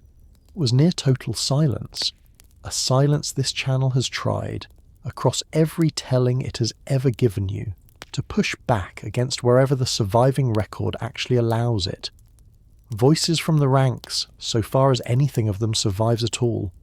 It is worth pausing now on the handful of ordinary people whose own individual traces do survive somewhere in this enormous and mostly anonymous catastrophe, not because they are more important than the tens of thousands whose own names none of these chronicles ever bothered to record, but because a story told entirely in the aggregate, entirely in totals and estimates and unnamed masses, risks letting its own listener forget that every single one of those totals was made up of individual people who woke up on an ordinary morning and made an ordinary explicable decision that this whole enormous catastrophe eventually swallowed. Consider for a moment the ordinary Aquitanian or Poitevin knight who marched east in Eleanor's own retinue, a man whose own name has not survived in any source this channel has been able to find, but whose own basic situation we can reconstruct with real confidence from the wider pattern this whole campaign has already shown us. A landless younger son, very possibly, of exactly the kind this channel described to you at length in the story of the First Crusade, drawn to this expedition by some combination of genuine piety, the specific and considerable prestige of serving in a Queen's own household contingent, and the entirely practical hope of land or plunder or simple paid employment that a campaign of this size always promised to the men who had no other secure way of supporting their own aristocratic status at home. Such a man, if he survived Mount Cadmus and the abandonment at Adalia at all, arrived at Damascus already having buried, in all likelihood, a considerable number of his own friends and companions along the way, and if he then survived the 5 days of fighting in the Ghouta and the chaotic retreat that followed, he returned home, if he returned home at all, to a France whose own great crusading expedition, launched with every possible fanfare only 2 years before, was already, by the time of his own homecoming, being spoken of in the tones of embarrassment and recrimination rather than the triumphant celebration the men of the First Crusade had once come home to. Consider, too, the ordinary pilgrim woman, one of a considerable number of non-noble women this channel has already told you accompanied the crusading armies in exactly the same capacity. Ordinary women had accompanied the People's Crusade half a century before, women whose own presence the Latin chronicles fixated overwhelmingly on the conduct of Eleanor herself, mention only in passing and almost never by individual name, and who faced, at Adalia specifically, exactly the same brutal calculation of rank over survival that this channel has already described to you, left on that same beach while the mounted nobility secured passage by sea, a woman whose own hope of ever completing the pilgrimage she had, in all likelihood, sold some portion of her own family's modest property to help fund, ended for a great many of these same women not in Jerusalem at all, but somewhere on the hard, exposed road between Adalia and Antioch, at the hands of Turkish raiders or simply through the slower and equally lethal processes of thirst, exhaustion, and disease. Consider, finally, Peter the Hermit's own strange and largely forgotten epilogue, a detail this channel finds itself returning to now because it offers one of the very few genuinely continuous threads connecting the First Crusade's own catastrophic opening chapter to the Second Crusade's own catastrophic conclusion. This channel has already told you that Peter survived the total annihilation of his own following at Civito in 1096, and that he lived on, largely as a minor and somewhat marginal figure, within the Crusader states he had helped, however chaotically, to establish. Peter died in 1131, some 13 years before Edessa's own fall, and some 17 years before the retreat from Damascus, having spent his own final years as the founder and prior of a small monastery in the Ardennes. A quiet and almost anticlimactic ending for the single man whose own preaching had once launched an entire undisciplined army to its own total destruction. And it is worth pausing on that quiet ending for a moment, because it is a reminder that even the men whose own choices set the largest and most consequential catastrophes of this era in motion did not always themselves suffer any dramatic or narratively satisfying reckoning for it, living out their own remaining years in an obscurity that the tens of thousands of people who actually died as a consequence of their own preaching were never given the chance to reach at all, both hands held open at once. It is worth pausing now on a specific discipline this channel has always tried to practice in telling you these stories, the discipline of holding both hands open at the same time, refusing to let a single tidy verdict, hero or villain, victim or traitor, settle over people and events that the actual surviving evidence simply does not allow us to judge quite so cleanly. And this particular story, more than almost any other this channel has told you, rewards that discipline, because nearly everyone who appears in it turns out, on close and careful examination, to deserve both more sympathy and more scrutiny than the neat legend that grew up around them. Consider Bernard of Clairvaux with both hands open at once. In one hand, a man of towering and genuine spiritual authority, who used that authority, when it mattered most, to travel in person to the Rhineland and prevent a repetition of the very worst atrocity of the First Crusade, saving, through his own direct intervention, an unknown but very possibly considerable number of Jewish lives that a rogue preacher's own unchecked rhetoric would otherwise have claimed, and a man who, when the whole enormous project he had championed collapsed into catastrophe, did not retreat into denial or deflect the blame onto safer targets, but wrote, in genuine anguish, an honest reckoning with his own uncertainty rather than a comfortable excuse. In the other hand, the same man whose own confident promises of divine favour had helped draw tens of thousands of people into a campaign whose own actual chances of success he had no genuine military expertise to assess, a preacher whose own eloquence proved considerably better, suited to moving a crowd to tears than to weighing whether two royal armies, marching along two separate routes through hostile Anatolian territory, could actually be supplied, coordinated, and kept alive across 2,000 miles of unfamiliar ground. Both of those descriptions are true of the same man at the same time, and this channel does not think you are served well by a version of this story that keeps only one of them. Consider Eleanor of Aquitaine with both hands open at once. In one hand, a reigning duchess exercising exactly the kind of political and military responsibility Her own rank in her own right entitled her to exercise, offering, at Antioch, a piece of strategic judgment that a considerable body of modern military historians regard as genuinely sound and suffering for that entirely reasonable act of political agency, an accusation of impropriety that no male commander offering the identical argument on the identical grounds would ever have had to answer for. In the other hand, a queen whose own marriage to the king she had accompanied on this crusade never recovered from whatever passed between them at Antioch, whose own personal conduct, whatever it actually was, we genuinely cannot reconstruct with full confidence from sources this openly hostile to her, and whose own later and considerably more secure remarriage delivered half of Western Europe into a single royal house in a transformation of the political map that this same crusade, whatever else it failed to accomplish, undeniably helped set in motion.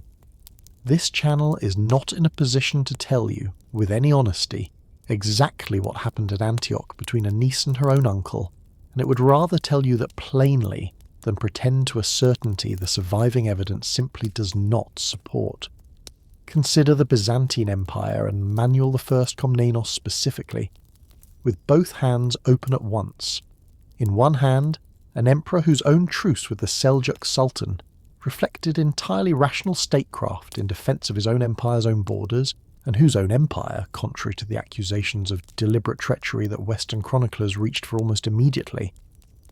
bears no solid evidence of having actually engineered the specific disasters at Dorylaeum or Mount Cadmus that those same chroniclers blamed on Greek betrayal. In the other hand, a genuinely deep and genuinely mutual well of distrust between the Latin and Byzantine worlds, a distrust with real grievances feeding it on both sides, Bohemon's own broken oath over Antioch chief among them, that made this entire crusade, and the Fourth Crusade's own eventual catastrophe half a century later, considerably more likely to end in mutual recrimination than in the kind of genuine cooperation either side's own better interests actually called for.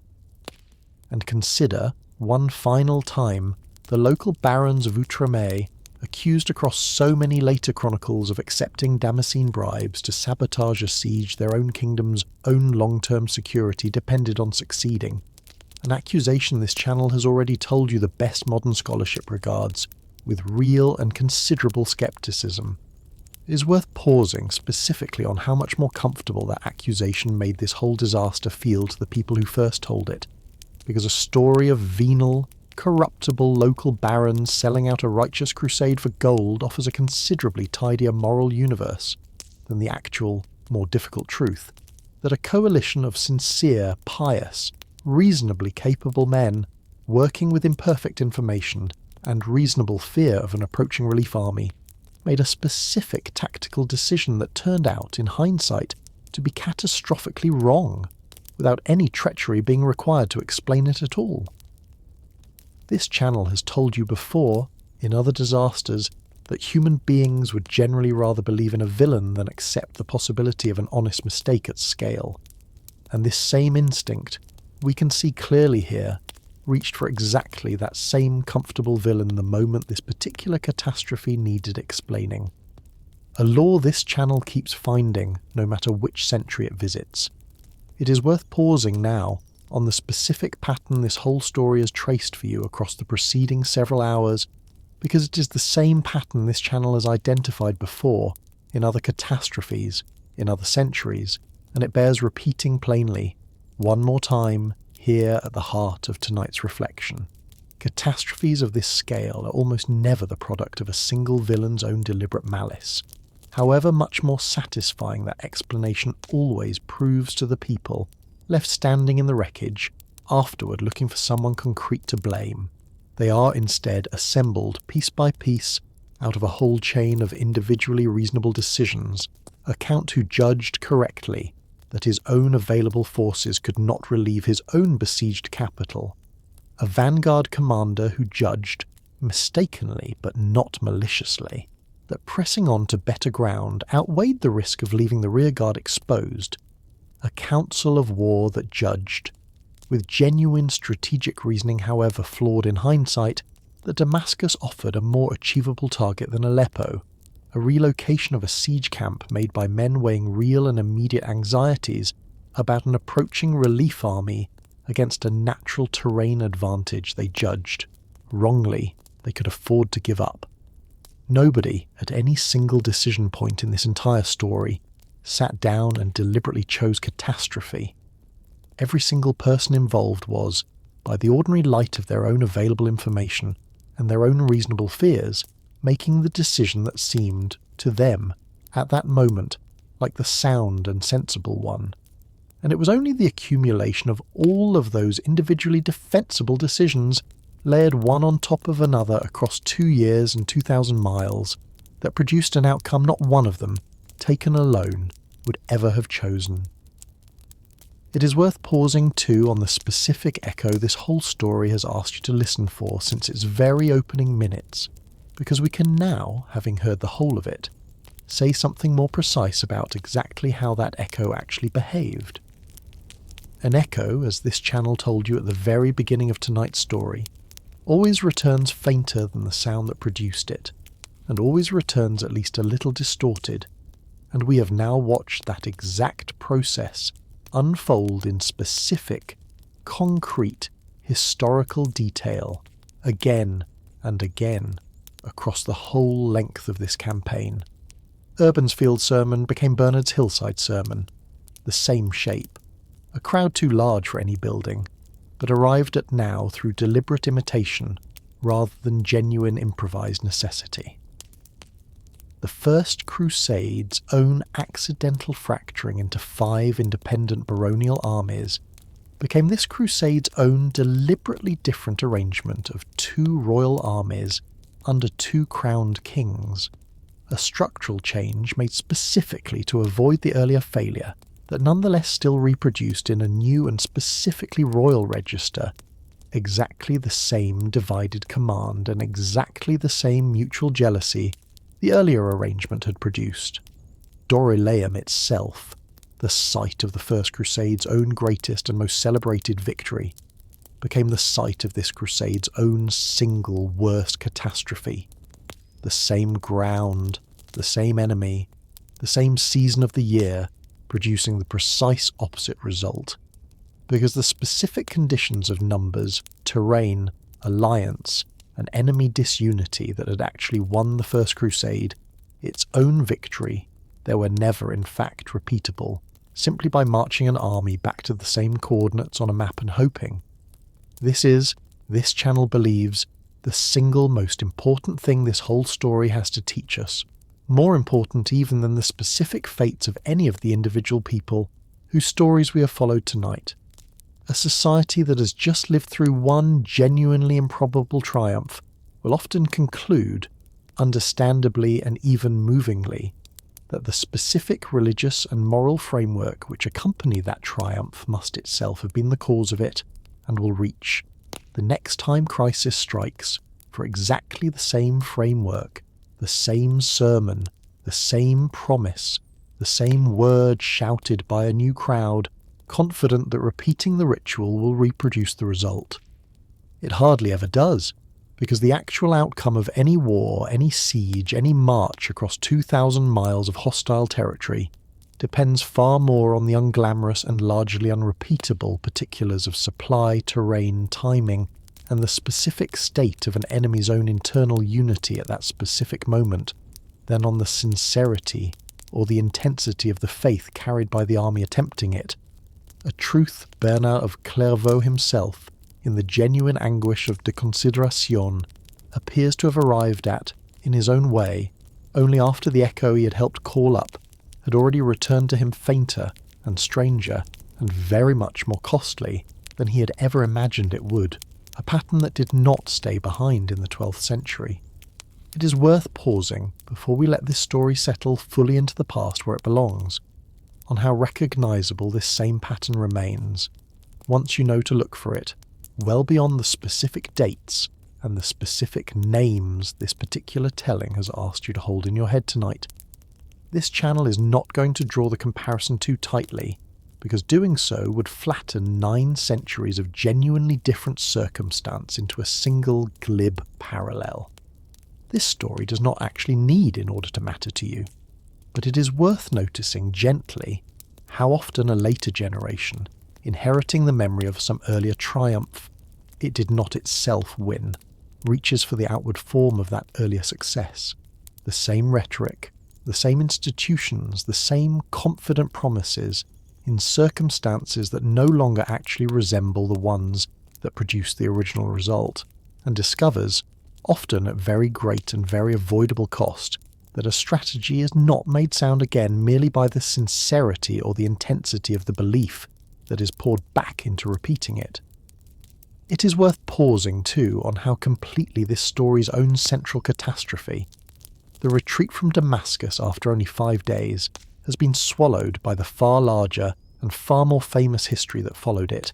because a great many people who could tell you, in reasonable detail, the story of the First Crusade's own capture of Jerusalem, or of Saladin's own recapture of that same city at Hattin some 40 years after tonight's story ends, have never heard of the Second Crusade at all, a genuinely strange gap in popular historical memory for an expedition that involved 2 reigning kings, the most famous preacher in Western Christendom, and a queen whose own later marriage reshaped the political map of an entire continent. It is worth sitting with why that particular gap exists, because failure, this channel has come to believe across every story it has told you, simply does not travel through popular memory with anything like the same ease that triumph does. A captured city becomes a legend recited for 1,000 years, while an army that marched 2,000 miles only to retreat after 5 days becomes, at best, a footnote wedged uncomfortably between 2 more dramatic and more decisive events on either side of it, remembered, if it is remembered at all, chiefly as the awkward and embarrassing chapter, standing between one triumph and the eventual catastrophic reversal of that same triumph's own achievements. It is worth pausing, finally, on what this same gap in memory actually costs us, because a society that only tells itself the story of its own triumphs and quietly lets its own failures slip out of the popular record, deprives itself of exactly the kind of hard-won caution this particular failure was so well positioned to teach. The lesson of the Second Crusade is not a lesson about the specific tactics of a 12th century siege, water supply and terrain, and the timing of a relief column, however much those specific details mattered to the actual men who lived and died by them. It is a considerably more durable lesson about the seduction of repetition itself, about how dangerous it can be to assume that a ritual which worked once, under one specific and largely unrepeatable set of circumstances, will work again simply because the same words are spoken with the same sincerity by a new generation standing in a new field. And it is a lesson this channel suspects every single one of you listening tonight, in whatever century and whatever circumstance you actually find yourselves living in, has some quiet occasion to remember the next time you find yourself reaching for an old solution to a new and only superficially similar problem, hoping, as so many sincere and well-intentioned people have hoped across every one of the centuries this channel has ever told you about, that saying the old words loudly enough and believing them fervently enough will be sufficient all on its own to call the old outcome back. Walking the whole road back to its own beginning, it is worth pausing one final time before we close to walk back across the whole distance this story has actually carried us tonight, the way we like to do in this room, because a story built from so many separate and far-flung pieces, a siege in Mesopotamia, a sermon in Burgundy, a monk confronting a mob in the Rhineland, a fleet blown off course toward Lisbon, a battle in the Anatolian highlands, a king clinging to a rock, a queen's own contested reputation, a 5-day siege abandoned in a Syrian orchard,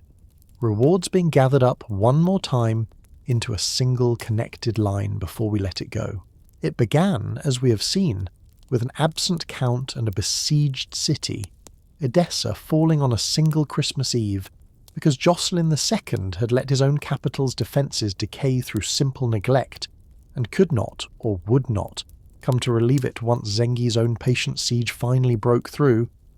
It became, within a year, a pope's own carefully worded bull explicitly invoking the memory of an earlier and more fortunate generation,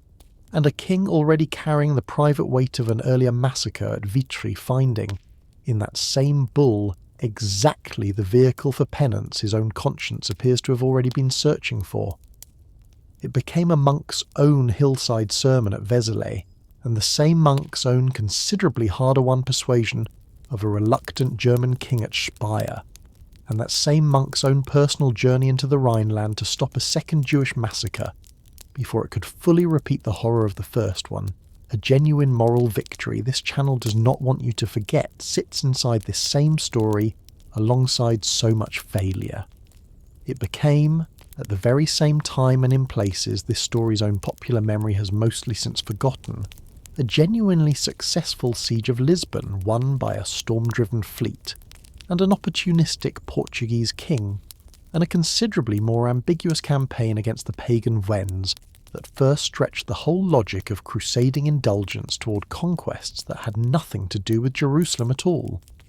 It became, as the two royal armies actually marched, a Byzantine emperor making a reasonable and self-interested truce that a suspicious Western army chose to read as betrayal, and a German army annihilated at the very site of the First Crusade's own greatest victory,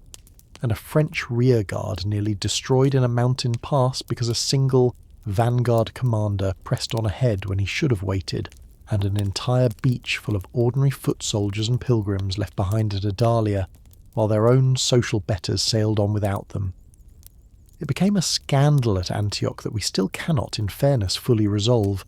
and a council at Palmyra that chose, for reasons more honestly explained by strategic miscalculation than by any bribery, to attack the one Muslim city whose own independence had actually been serving Jerusalem's own interests, and 4 days of real progress through an orchard, and one catastrophic decision to abandon good ground for bad, and a retreat after only 5 total days of active siege that undid 2 years of marching, praying and dying in a single humiliating week. And it became, in the years that followed, a broken royal marriage that remade the map of Western Europe. A saint writing his own anguished and genuinely humble defence of God's own inscrutable judgment, and a unified Muslim Syria that this same failed campaign had done more than any other single event to help bring about. A unification that would carry a rising general named Saladin within 4 decades to a dry hillside called Hattin, and from there, within months, back to the walls of Jerusalem itself. A final accounting for everyone this story could not properly name. It is worth pausing one last time before we let this whole night rest.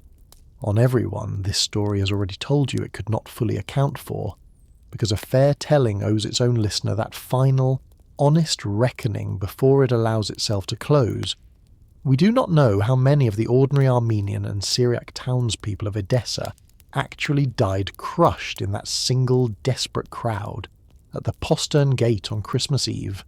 only that Hugh the Archbishop, whose own rank alone earned him a name in the surviving record, died among them. We do not know how many of the Jewish residents of the Rhineland cities Radolf's own preaching endangered were killed before Bernard's own intervention could reach them,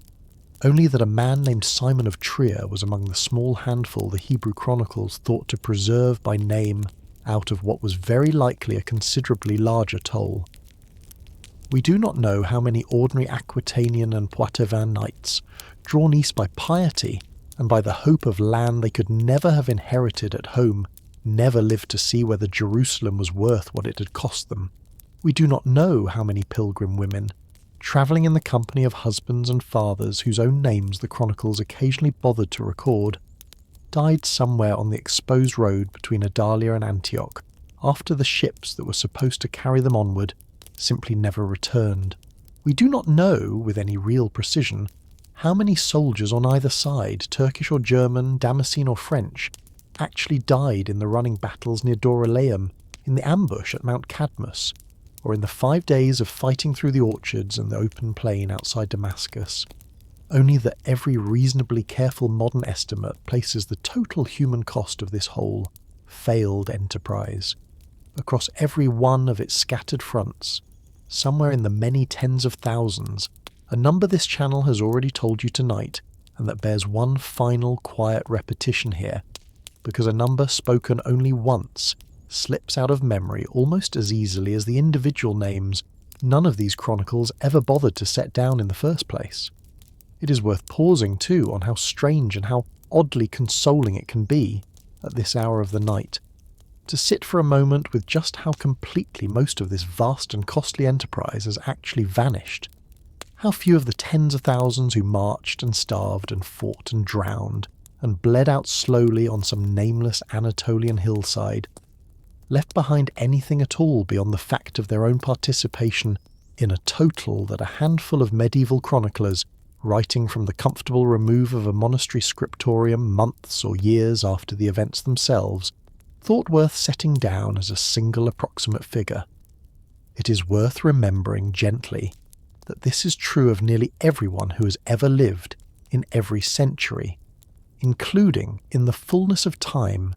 every single one of us listening to this story tonight, that the overwhelming majority of any human life, however full of its own private hopes and private griefs and private acts of courage or cowardice, is never actually recorded by anyone at all, is carried instead only in the memory of the small handful of people who happened to love that particular person while they were alive to be loved, and then, in time, is not carried any further than that. There is something almost restful in that thought, if you let yourself sit with it in the particular quiet of this specific hour, a reminder that the weight of being remembered, or of being forgotten, was never actually the measure of whether a single one of those lives mattered while it was being lived. It is worth pausing too on the specific and quieter kind of courage this story has shown you, scattered here and there among all of its considerably louder failures, because it would be a disservice to end a story this heavy with catastrophe without also naming one final time the moments inside it that deserve to be remembered as something other than failure. Bernard of Clairvaux, travelling in person to the Rhineland at real cost to his own health and his own comfortable monastic routine, specifically to stand between a mob and the people that mob intended to kill, and largely succeeding. A local bishop, unnamed in the sources this channel has been able to find but implied in every account of Radulf's preaching, sheltering frightened Jewish families in his own episcopal residence at real personal risk, exactly as an earlier generation of bishops had done, with rather less success, half a century before. A king, whatever else we make of his own strategic judgment, choosing to fight rather than flee when his own rearguard collapsed around him in a mountain pass, refusing at real and immediate risk to his own life, to abandon the ordinary soldiers dying alongside him, even as his own royal rank would have made an attempt at individual escape considerably easier to justify than it would have been for any of the men fighting beside him. A storm-driven fleet of ordinary crusaders debating, with real seriousness and real conscience, whether diverting their own vowed pilgrimage toward a closer and more achievable goal could honestly be reconciled with the specific promise each of them had individually made, before choosing, in the end, to help a foreign king. They owed nothing to take a city that mattered enormously to him, and, as it turned out, considerably less to the wider crusading cause that had first brought them so far from their own homes. It is worth pausing finally on the specific and durable comfort this channel always tries to leave you with. At this hour, once a story this large and this sorrowful has finally been told all the way to its own end, because the honest lesson of tonight's story is not, in the end, a lesson about despair. It is a lesson about scale and about proportion, the same lesson this channel has tried to offer you at the close of every difficult story it has ever told, which is that the catastrophes of history, however total they may have felt to the people actually living through them, however completely they may have swallowed up the individual names and the individual